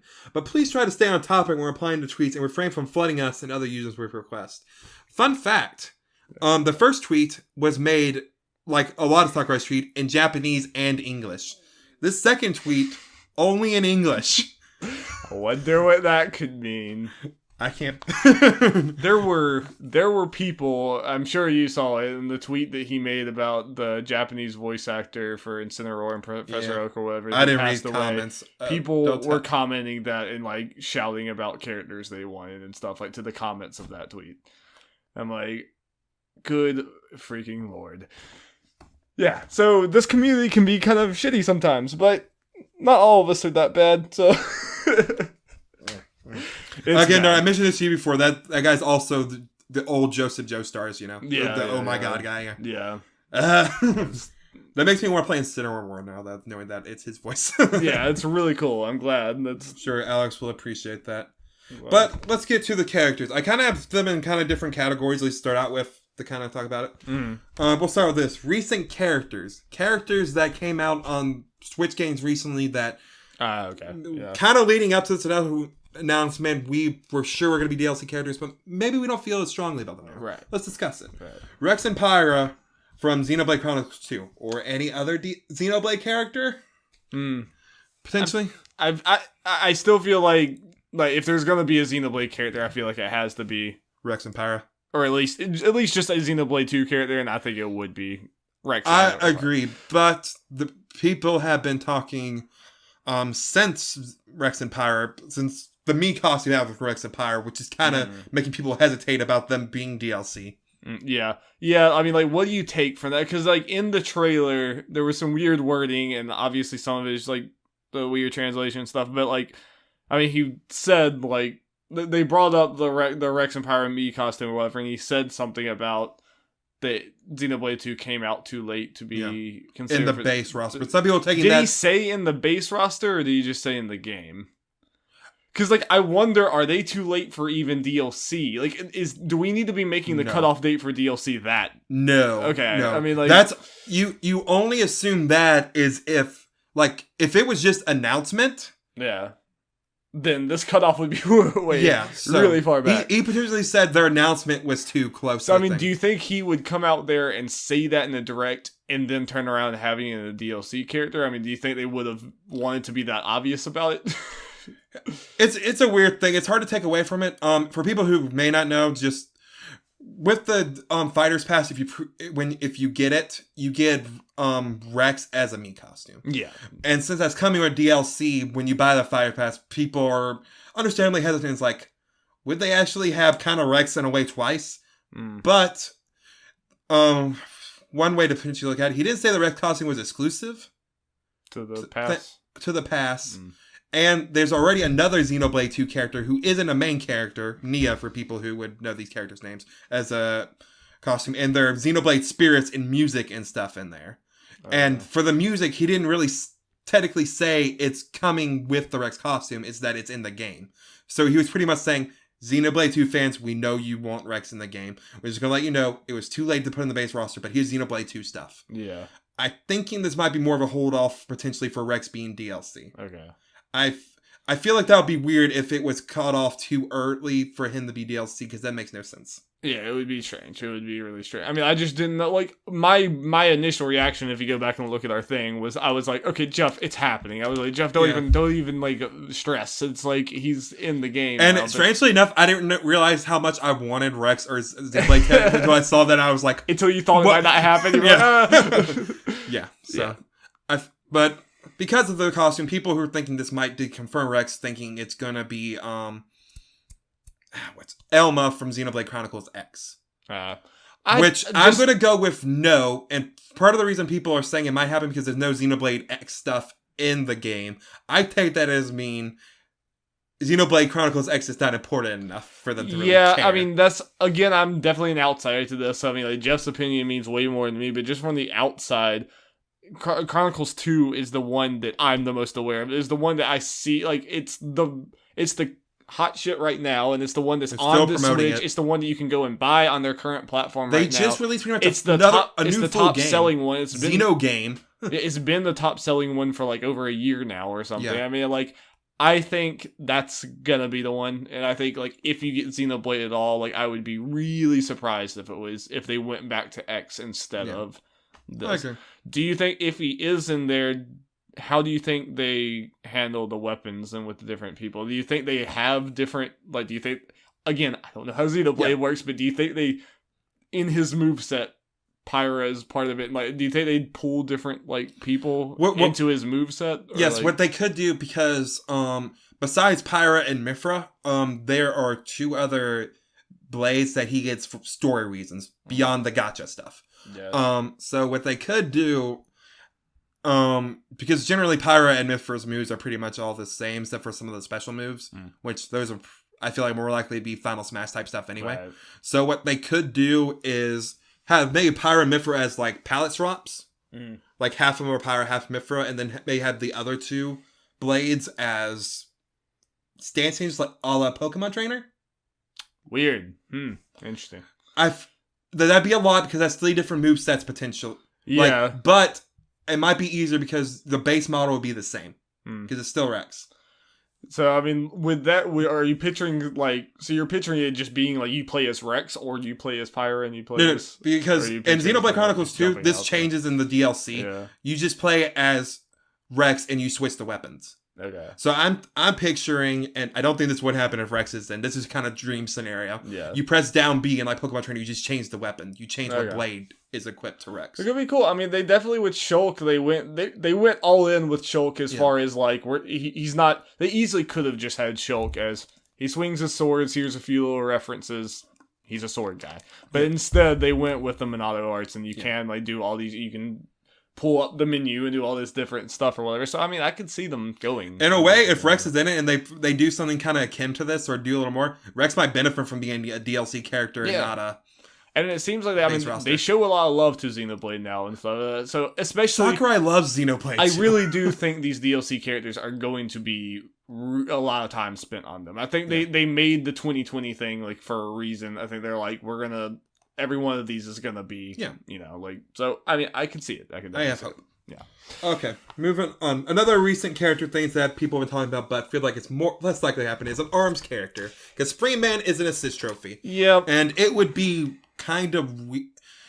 Let's say we got an ARMS character other than Springman. This would be like the first time that a main character is not the representative of their game / series. Yeah, that, and even just aside from that, like, kind of, I was talking about this when we did our discussion, and I know this sounds harsh too, like, I don't have anything against ARMS, but it's just, like, these DLC characters have to be something that people would, like, go and, like, I'm going to buy this on its own. Like, obviously people will buy the pass, but it has to be something compelling enough to where, like, I'm going to go spend $6 and buy this, and I honestly just do not think that ARMS is that.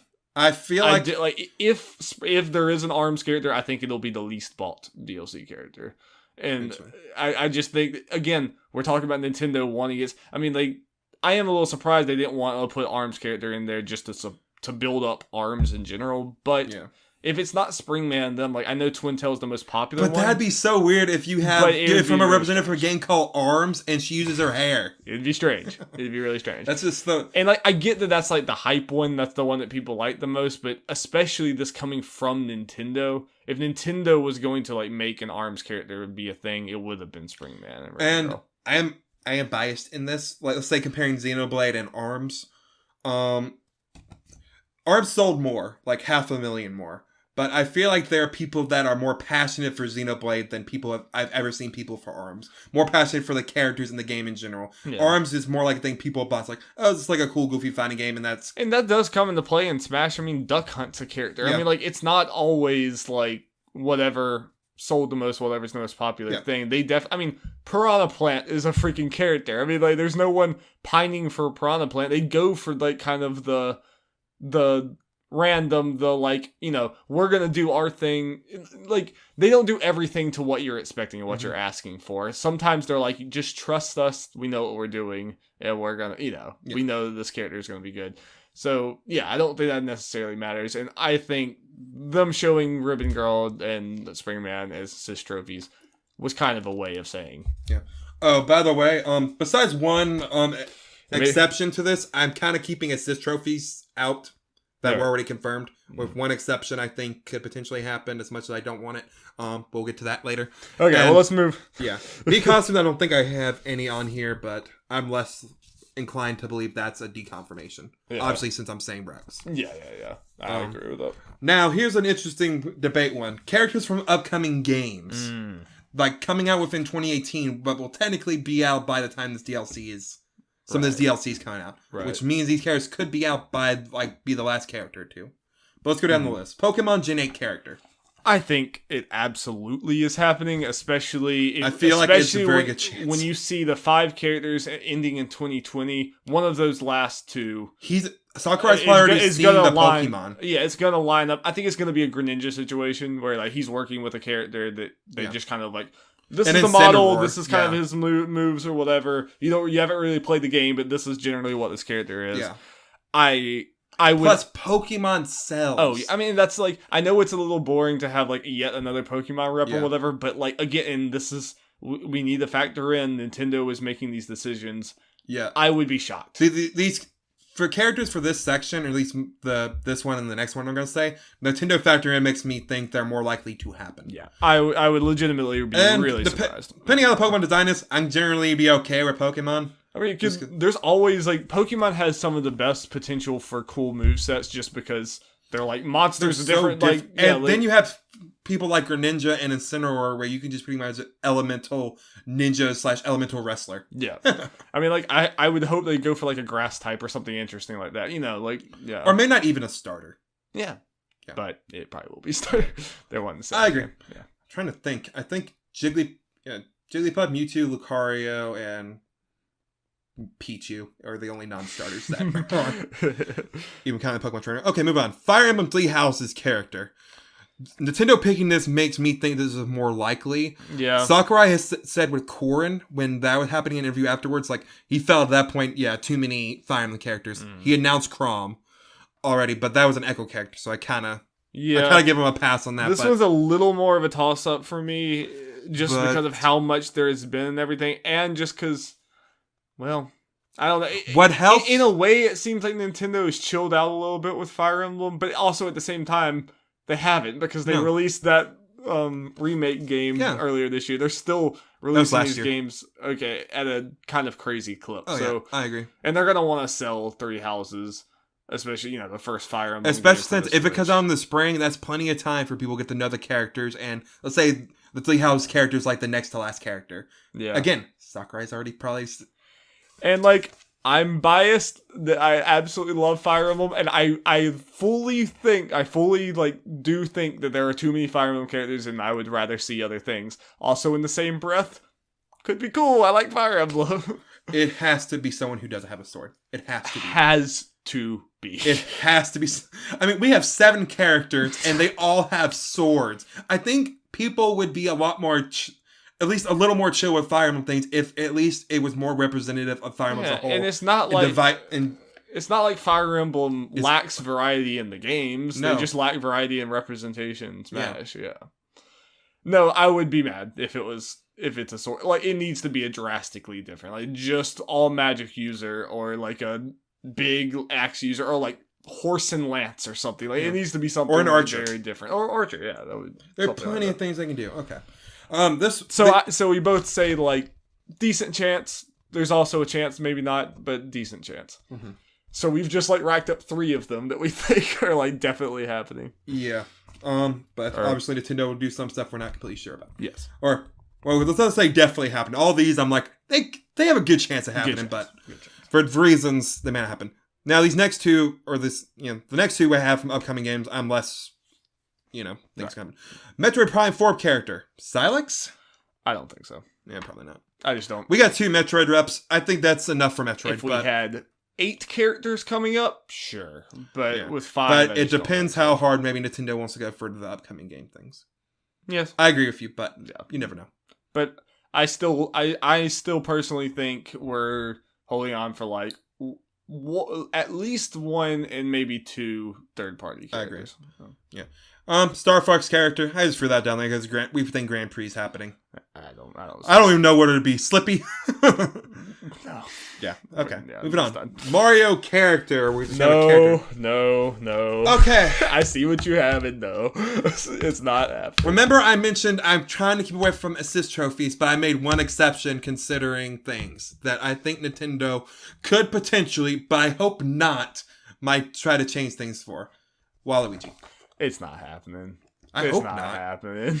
I hope not, but part of me feels like the pessimist in me feels like Nintendo would be like, people want Waluigi. And that could, you think about, I mean, obviously it's nowhere near in the level, but you think of the, like, Cloud, like, what the hell? They did something crazy that fans are gonna love. I mean, can you imagine the internet if they drop a Waluigi trailer? It'd be half the people shaking their heads and then a quarter people ironically cheering and then maybe more than a quarter and then the rest of them just unironically cheering. Yeah. I feel like Waluigi fan base is not nearly as big as the internet. Oh, and I can see the internet will explode. There'll be articles on Kotaku and everything else being like, "Oh my god, it finally happened!" They Waluigi and then no one cares. Yeah, then it would come around to actually like, "Oh, you have to pay for the thing," and no one would buy them. Like it would be like, yeah, there would be a funny memes about it, but then no one would actually end up buying the character. I agree. Well, I generally think I love laughing at he's a hilarious, just dumb character. I love laughing at Waluigi. I mean, I love laughing at Waluigi in the other games, but that doesn't mean I want him to play. He's also kind of a nothing character at the same time. And we already got Daisy in, and we're already getting a Mario character for DLC. And I'm not usually one that's like, oh, this has always been this way, so it's set in stone. But I do legitimately think if you're an assist trophy, you're not going to be a character. I mean, I do think that's how this is going to work. Yeah. So I do think at the time when they started showing us the trophies, Sakura at least had a general idea of who DLC characters might be. Yeah, probably. And he could have easily just taken the character out. Okay, so. Okay, moving on. Zelda characters. I have 2 characters here that could happen. Ganon. I don't think so. I mean, I think we have Ganondorf. I don't think we need another, version like that. I mean, I would in a weird way, I would love to see more Zelda characters, but it's just hard to know what it would be. Again, if it wasn't for the fact about every other character you could think of potentially be a character's already assist trophy. That too. That's why this... I mean, honestly, Minda and Wolf is the Skull Kid, the biggest one that comes. Minda and Wolf combo and Skull Kid are the biggest ones, and even both of those are very old. And it's just there's a lot of Zelda is the same characters, just in different forms, and I don't know. I just don't see it happening. Another return character in a lot of games, Tingle. His assist trophy's gone. I'm just saying. Oh yeah, have they put all the assist trophies online? They have. Tingle is not on there. I'm just saying. Ooh. And that could be, that could be a fun, gag move set. I'm just saying. I'm kind of feeling that one. You're feeling Tingle? I mean... You're feeling the Tingle? Well, I'm not feeling it as in I'm happy about it. I'm feeling it as in I think it could happen. That's... I mean, you're just talking about characters. There are only so many that are reappearing. Tingle's one. Has its own game series. Yeah. I don't know. Something about it. I'm kind of feeling that one. I think that one might happen. But I think we can kind of agree probably more likely than Ganon. Oh, yeah. I think so. Yeah. I just think Ganondorf is already what you need. I mean, I think that's already there, but yeah.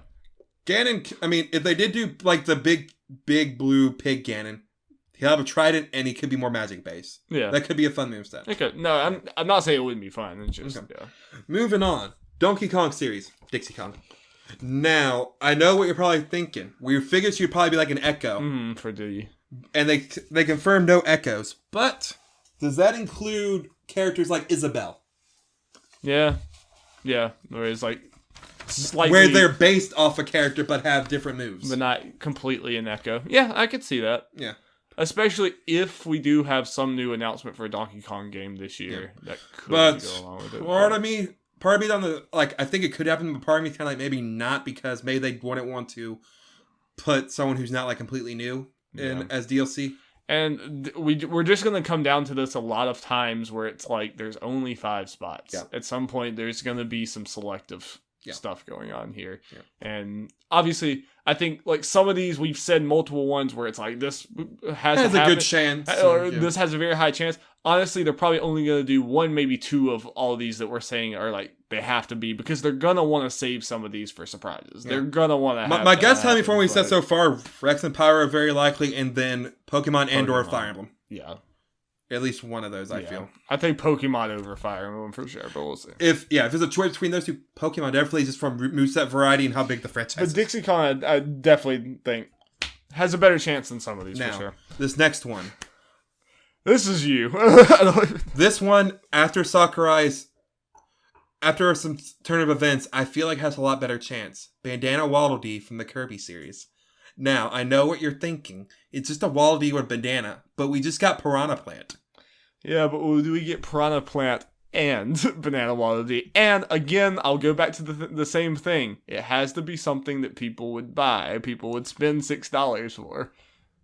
Now here's the thing, Darby. Banana Waddle Dee is decently popular, especially in Japan, from what I've heard. Okay. There's a bunch of Waddle Dee merchandise, and apparently it sells. And Waddle Dee is kind of like the fourth like main character in the Kirby franchise at this point. Okay. I'm not saying it's likely. I'm saying after Piranha Plant, I feel like there's more of a chance. I agree, but it just gets down 5 characters. Yeah. It's not my first choice. I just don't see it. Yeah, no. Being fair. Next, Kid Icarus. I mean, again, to be fair, you're a lot more... I think what you say means a lot more than me, because I don't even know what... I don't play Kirby games. Now, I'm just throwing this in there because it's me. The Kid Icarus characters like Medusa, Hades, or Viridi. I feel like there's no chance now because Nintendo's picking it. Yes, if it was all coming from Sakurai, then it would be the hope would be alive. Yes, the hope would be alive. I was just throwing that in there because I always bring them up. Yeah. You're proud of me for... Yes. Yeah. Okay. I'm glad that we're moving on from this so quickly. Like, that's some good restraint that you're holding. Now, the final Nintendo kind of rep thing I have is a potential... Like, what I did for finding Nintendo characters, I went through the character thing by franchise, picking people to do, and I went through the leak. Yeah. The Grinch leak, just to see. For people, for people like... And again, I took out a sister, so no Isaac and that kind of stuff. But there's one character that could still potentially happen. Chorus Kids from Rhythm Heaven. Yep. I feel like Rhythm Heaven is decently popular. Is it in Japan like pretty popular? I think it is. I think it has a sizable thing in here. When was the last Rhythm Heaven game? I think it released one like a couple years ago. But I feel like Rhythm Heaven kind of gained, has become bigger in the public mind because of the leaks in both these Smash 4 and Ultimate. Right. So people were more in for Rhythm Heaven and Chorus Kids and stuff. Yeah. And you never know. Nintendo could coincide a like Rhythm Heaven character or Chorus Kid announcement with a new Rhythm Heaven game. Could. Yeah. I don't say this... This is one of those characters I don't think is likely, but I think there's a chance. Yeah, I mean, I'm going to sound like a broken record, but again, just the 5 characters has to be worth $6. I don't see Rhythm Heaven being one, especially just... I don't know, just the worldwide appeal and just for like a big DLC character. I don't see it. Like Rhythm, this would have made a lot more sense to me, like in a Duck Hunt type spot where it's like a late announcement or something where it's like, oh, what, they did that, But once you get into this territory, I feel like it just gets the element of surprise in that way gets less for me. Yeah. Like, even when you think about all the DLC characters from last time, like they. I guess, like, Corrin was a little weird because it was not even a game that was out here. But, like, for the most part, the DLC characters were big names that you would want to buy or either like Lucas that is big. Veterans. Is veterans big because, you've played as them before. I can't really think of a DLC character that was... It was... that, like, yeah. out of the public eye, you know? Yeah. I hear. Okay. Like, we're looking at the reuse, the clouds. Yeah. I hear. Like that. Okay, moving on. We're at third parties now. We're going to go through a few, different third party companies. Of course, some of them have characters already in Smash. Konami's not on here because I couldn't come up with anyone else. Because Bomberman's already yeah, because Bomberman's out. First, we're going to go to Square Enix, which is a popular choice for DLC. Yes. Though, with the way Square Enix is letting how little content... They're being very stingy. But we'll figure about that and just have a fun little conversation about who would potentially be. I have here... This is the way we'll just do third-party reps. Okay. Instead of going one by one. Yeah. I have a Dragon Quest... When do you get through this? Yeah, Dragon Quest rep, Sora from Kingdom Hearts, and Gino. Yes. I'm standing by that. I think the most likely one is Dragon Quest. Part of me feels even over Gino. I'm still standing by that. I think the most likely one is Dragon Quest. With Dragon Quest releasing on the Switch, it's insanely popular in Japan. It's selling better than it ever has in America, from what I've seen. I think. Yeah, but I think Now, I agree with what you said. I'm going to add some things onto that as far as Dragon Quest over Gino. Sora, it's all partly if they can get Disney. Mm-hmm. If they can somehow get Disney, Sora would probably be the first choice. So that's how we'll go with that.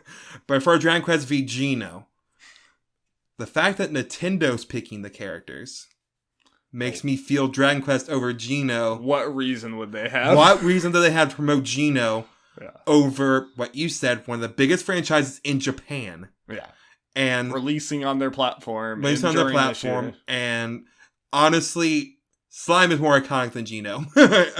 Even in America. I mean, people would recognize... Can't you already see a Nintendo Direct that, like, towards the end of it or something, they're like, here's a trailer for Dragon Quest releasing on the Switch or whatever. Oh, and one more thing, here's freaking Slime or whatever the hell. Like, do you think it's Slime or do you think it's the main character from 11, the dude in the purple, or the main character from, like, 8 or something? Like, it could be any of that. I mean...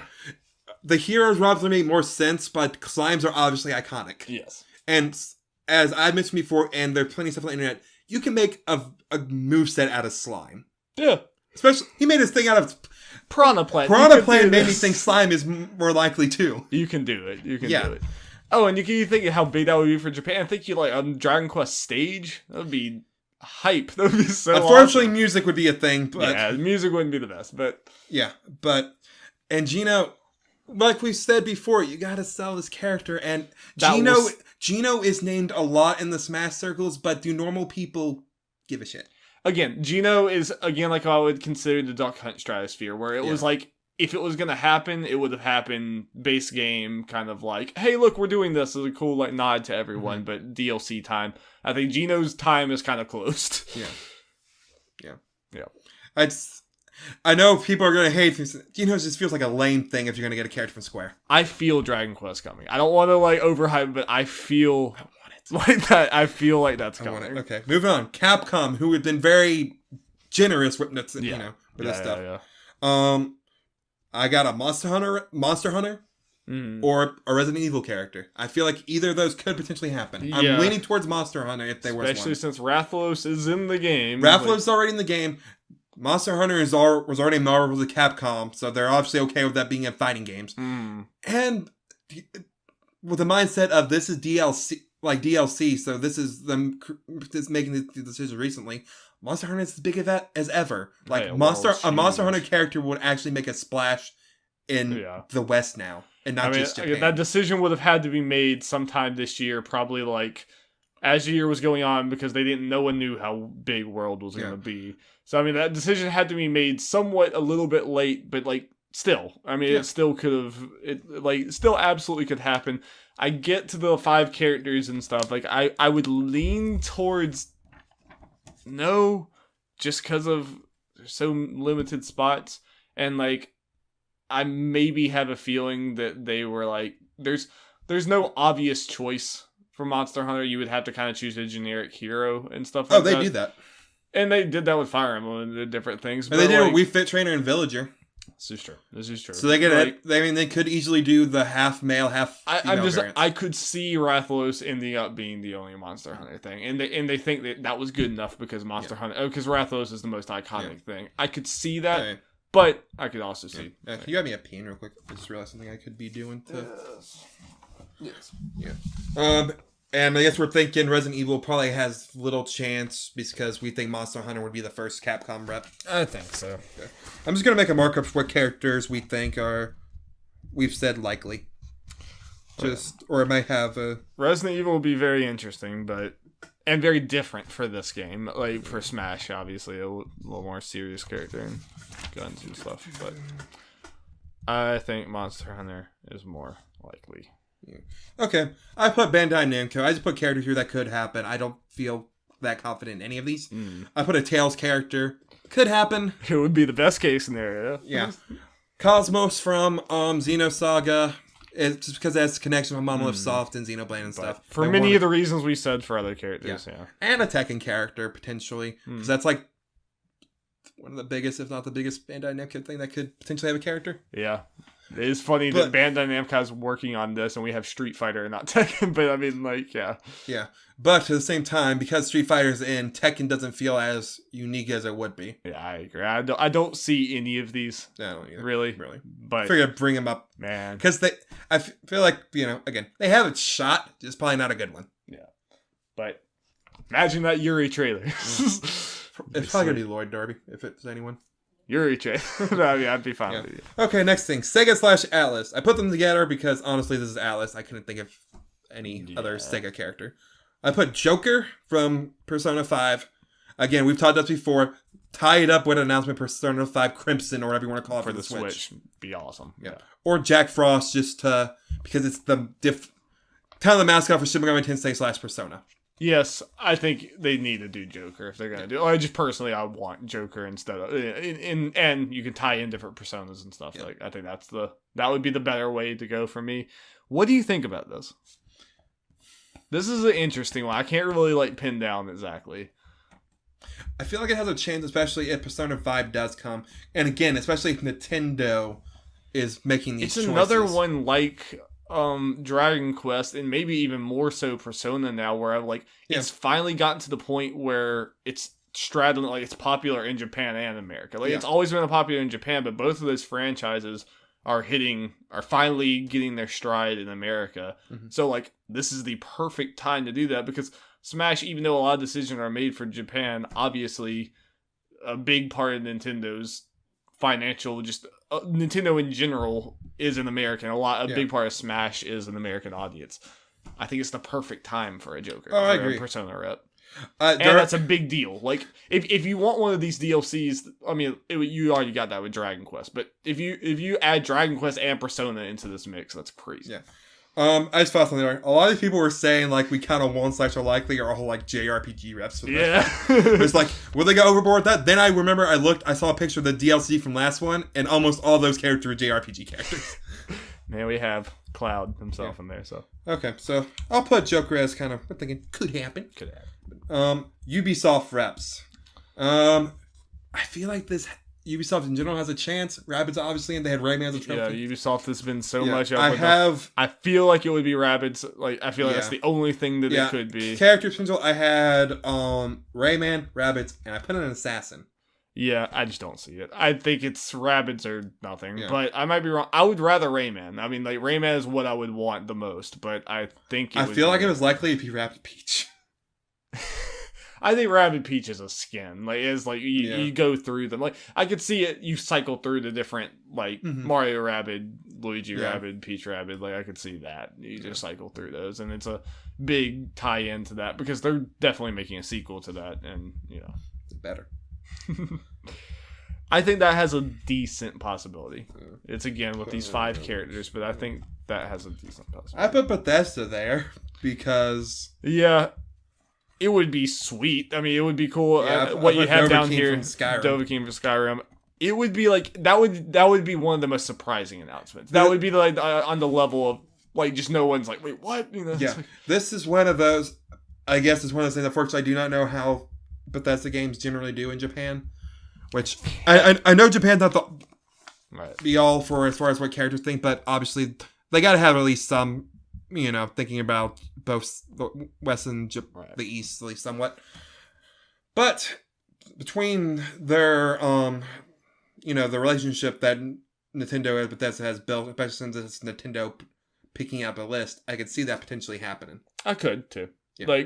That's one of the think outside the box Smash announcements. And if you're gonna add in a Western third party rep, this is one of the ones where I'm like, this is a good. This would be a good one. This is one of the ones like people I grew up in high school who don't even play games that much would be sharing that. Yeah. Like if you had a Dovahkiin trailer or whatever, they would be like, "Oh my god, the Skyrim guys in Smash! This is crazy." No, I don't play. I've never played Skyrim except for a little bit in VR and years ago. But even I'd be like, it was a big freaking deal. Yeah, that'd be huge. And a Skyrim stage. Yeah, man. Yeah. That would be another one of those where like I still can't believe that I'm playing Smash on Midgar. Yeah. So now that would just be another one of those moments where it's like, how is this real? Okay, next one that I feel like since it's DLC, I feel like has a better chance potentially. Crash Bandicoot. This is another one I'm kind of feeling it. You feeling it? Just because you think DLC, what's gonna be that big announcement? Crash Bandicoot has been selling well, and especially since now that it is on Switch and everything, I feel like this has a chance. Does timing work? I mean, like when did the Crash trilogy come out? Last July. Yeah, and it's been selling since then. It's on Switch. Yep. It has been selling. I'm feeling this is a possibility more than I did before. Before this podcast goes out, we need a Darby hot take. It's happening. Put it down. It's happening. I'm putting a check next to it. I'm kind of putting minuses, but ones we're kind of like, okay, checks we're feeling more confident about. I mean, realistically, I don't know, but like, I think it could. I think this could be the big one. I talked about that with Dovahkiin, but I think it makes more sense with Crash. Like, I really do think it could happen. I'm definitely feeling Crash more than I did when we were talking about it earlier this year. For part of the reason because Crash was the back then, so of course I didn't think it was gonna make the base roster. And again, I've gone back to it so many times, but a character that you'd have to spend money for, people will spend money for Crash. Not necessarily, not even if they like Crash. It's just the fact you have the PlayStation 1 mascot. It's insane. The de facto PlayStation 1 mascot in there. And then you also be able to do what people always want to do at PlayStation All-Stars.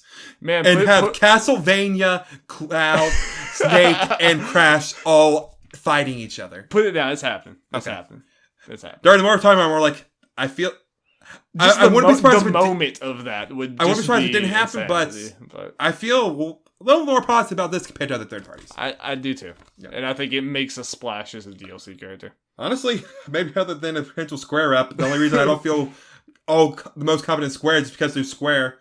It seems we're feeling the most confident in Crash. And like, obviously we've had this conversation multiple times. This is not the first time Crash has come up or whatever, but like, just all the... It just feels... Things are falling into place to make Crash just make sense. And the timing-wise was a little weird for the main game, too. And that was my main thing against it. Yeah. And the fact it's still in the top 20 month after month. Month after month. And it's been that way for so long. And these DLC characters are going to 2020. Like, this could be a late one. Oh, yeah. Just fun fact. I've been considering it. I might do it. I've been kind of been eyeing Crash on Switch. Yeah. It's my kind of thing. Personally, I don't like those games. They're just not my thing. Like, I just don't like those endless runner type things. I like 3D platformers. Platformers in general. I enjoy them. But I respect Crash Up. It's going to be on sale and all that stuff. I might just do it. Yeah, maybe that'd be a fun Switch game. Go for it, man. All right. Yeah, Final Company. We might have to have a little talk with this. I don't know. We'll see. It's fine. I mean, whatever. But Microsoft, obviously, Minecraft and Banjo are the two that it would be. Microsoft's weird, obviously, for a bunch of reasons. Yes. I mean, like, at one point this would have been unthinkable, but now... Now, the only ones I feel, strangely as this sounds, as far as this character list, less likely than Minecraft / Banjo. Like, I feel only Crash and a Square Up feels more likely to me for some reason. Yeah. Maybe Monster Hunter would be more likely, but other than that... there's the Nintendo characters. There's, when I say I'm talking about third parties. Yes. No, first parties, for about everyone's on my list, I have higher than all the third parties. And I think there's going to be at least 3 third parties. Probably. I meant 3 on first parties. I meant probably. I feel like 3-2 is a good likely mix, but yeah. So...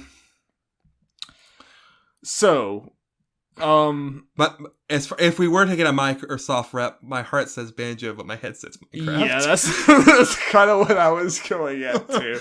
But Dari, imagine if we got Crash and Banjo. If they would sell stages on their own, like I really do think a Minecraft stage would make so much sense, but a Minecraft character would not. Like I agree with you. Like I honestly think like it would be a little weird if they partnered with Xbox and did not get Minecraft out of this at all. And like I would love a Minecraft stage. A Minecraft stage would be such a huge deal for Smash Bros. But here's something we're not thinking about, and it makes sense. This Fighter Pass might necessarily be all the DLC that we have. He says, these are 5 fighters. They all come with stages and music, and they're all unique characters. They could sell other stages and echo characters outside of this. Or they could add them for free. They could. They didn't make it sound like that would happen, but who knows? They didn't specifically say like this is it, so I feel like they at least opened the door. I'm not saying it's likely. I'm saying it's a possibility. Yeah, I agree. Like my head says no.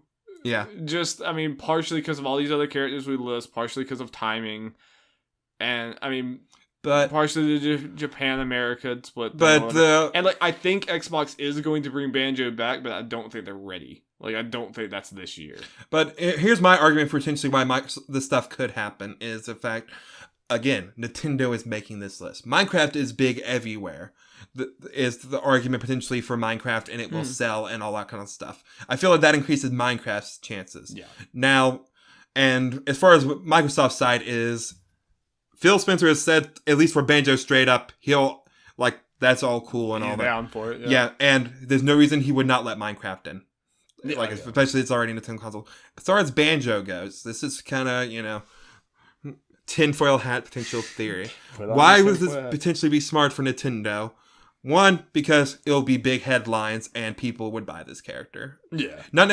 I know Banjo's not at the level at some of these other third-party things, but partly what it would represent. You've seen people come out the gate for Crash and Spyro and all these. Like, I feel like this would be a similar type thing. Yeah. So what it would represent, because Banjo coming back home to Nintendo and Microsoft and Nintendo working together on collaborating on Smash would just be a big thing on its own. Oh, yeah.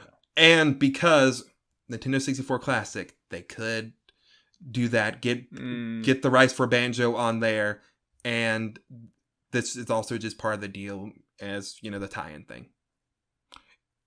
The N64 Classic helps. I feel like Minecraft or Banjo could... I don't think both will happen, because I feel like 2 third parties for one thing might be a little much. For Crash and... Or no, I'm talking about for Minecraft and Banjo. Both being in. Yeah. So it's about it's an and/or thing. Yeah. But there are arguments for both, for sure. There are. Banjo fits the Smash ethos way more than Minecraft does. Even though Minecraft is far bigger, like we said, that doesn't mean everything for Smash. Yeah. Banjo fits right. You see Banjo next to these characters, and it honestly makes more sense than Cloud or Snake does. Banjo makes way more sense in this, whole he would have been in Melee one for this thing. Yeah. And going to Microsoft. Again, if they really wanted to, they can make an exception for this. They could just add a Minecraft stage as its own separate DLC. They could. Or they added 64 stage you had to pay for, so they'd make... And it's from Microsoft. They'd make you pay for it, but they could do that. I feel like that'd be justified to be an exception. Yeah. And people would announce it with Banjo, be like... They can sort of Smash thing, be like, hey guys, Soccer, and be like, hey guys, whatever, announce it, blah, blah, blah. We're adding a Minecraft stage, and here's another DLC character, Banjo trailer. Let's go.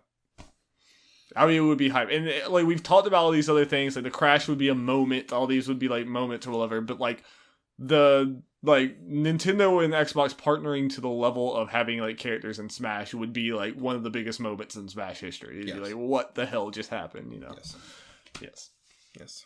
Okay, there. So I'm excited. We got through all this. So let's just go through just real quick. Maybe we can make a 5 what we think might happen. So we have characters that we think have a chance, less really likely. Rex Pyra, Pokemon character, Fire Emblem Three Houses. We kind of had Tingle, but he's less likely, so we had Dinksy Kong's potential, Banana and Waddle Dee, Chorus Kids, a Dragon Quest rap more than anything. We kind of had Sora in there, but that's kind of a weird one. Yeah. Monster Hunter, Joker from Persona 5, a Rabid, Delver King from Skyrim, Crash Bandicoot, and then the Minecraft expansion. Okay. So we need to get so that people can look back and see how smart you were. You need to pick your 5 that you think is actually going to happen, and do it pretty quickly. I think Pokemon character. Mm-hmm. I think I'm standing by Crash. Standing by Crash? Standing by Crash. Darby, us talking about it's convinced me more and more. I'm standing by Crash. I think Fire Emblem character makes too much sense just with Nintendo picking these things. I think Dragon Quest. And I think Rex. Okay. It pains me. I want the banjo. I want the hype, but no. I think that's. I think it doesn't make sense. What I end up doing? You did Crash, Dragon Quest, Pokemon, Fire Emblem, Rex. Yeah, I'll stand by that. Okay. I'm going I'm going to put a little of my own hopes and dreams in here. Go for it, man. It's a podcast. It's a dumb podcast. Okay, I'm going to say, ours is going to end up being pretty similar. I'm going to say Rex because for reasons renamed. It seems. Despite, if it wasn't for that costume, and I don't feel like it means much, he would be the one character where, like, it's happening. I mean, like, Sakurai straight up said that he wanted to have him in there. And those people want them, and there's just a costume, so I feel like it's happening. Yeah. I'm going to do a Pokemon character. It makes too much sense. It sells too much. Yeah. I'm not going to put Fire Emblem, though. I Okay. feel like... I kind of hope not, but... I feel like Nintendo may want that, but Sakurai, as long as he gets a say out of like an overall list, he might put his foot down and be like, "Hey, this is true." And at this point, people will just be more mad than anything. Let's see. Yeah, definitely want another first-party character. Go with I'm gonna go with Bandana Waddle Dee. Okay. What do you think I was gonna go for? I wasn't, but just. The bandana Waddle Dee tree that you're willing to die on. I'm just going off of this list. Like, I ended up putting down more third-party characters that we feel like are likely. But again, with Bandana go with your heart. Piranha Plant, I feel like opens that gate, and Bandana Waddle Dee is really popular. I agree. I just don't see both. I see one or the other. Yeah. And a DLC. I just don't see DLC character that being the thing. But it's, I'm gonna go with Dragon Quest. Okay. Because I feel like if this is Square Enix, that feels like the most likely. I feel like Square Enix makes sense, but Square Enix is weird. They are weird. Like there's a decent chance there's no Square. I'm going with my heart, Banjo. I'm going with my heart. Let's do it. Crash in my mind makes honestly more sense than both those third-party characters in a way. Yeah. Because again, only because Square is so weird that honestly you could rotate as far as like 2 out of 3 with Dragon Quest, Crash, and Banjo. Yeah, but I agree. Well, but if that list happened, maybe switch out Bandana Waddle Dee with something else. Can you tell that me and Jeff like Smash? There you go. Deal word. Okay. Yep. I thought we were doing pretty good on time. We were until Smash happened. Yeah. Well, thank you guys so much for watching. Smash is a few weeks away, and me and Jeff are gonna go crazy. And good news, everyone, as far as like, you worrying about our speculation. We got the DLC speculation where you won't have to probably let this happen again. Probably not. We might talk about other predictions based on once we hear a character or two. Like here and there or whatever. But it won't be like this. This is the big blowout that made a 2-hour podcast. But hey, I had fun. Yeah. All right. Thank you guys so much. Check out our EXO coverage that we did earlier. It's in the future for us, but the past for you. But check that out. Hopefully we see Banjo there. Faithful, please. Yeah. All right. Bye, guys. Bye. Oh, wait. Maybe. I was going to say maybe we have a couple more things we do. Pokemon will be coming back hopefully next week. We're recording it right after this. Yes, we are recording it literally like right now. I should probably check my phone to make sure. Yeah. We are recording that soon. So the return of the Pokemon Emerald. And look forward to soon Beat Saber Let's Play and all that kind of fun stuff. Yeah. I'm just naming things from on the top of my head. Okay. Bye for real. Bye for real. Bye for real.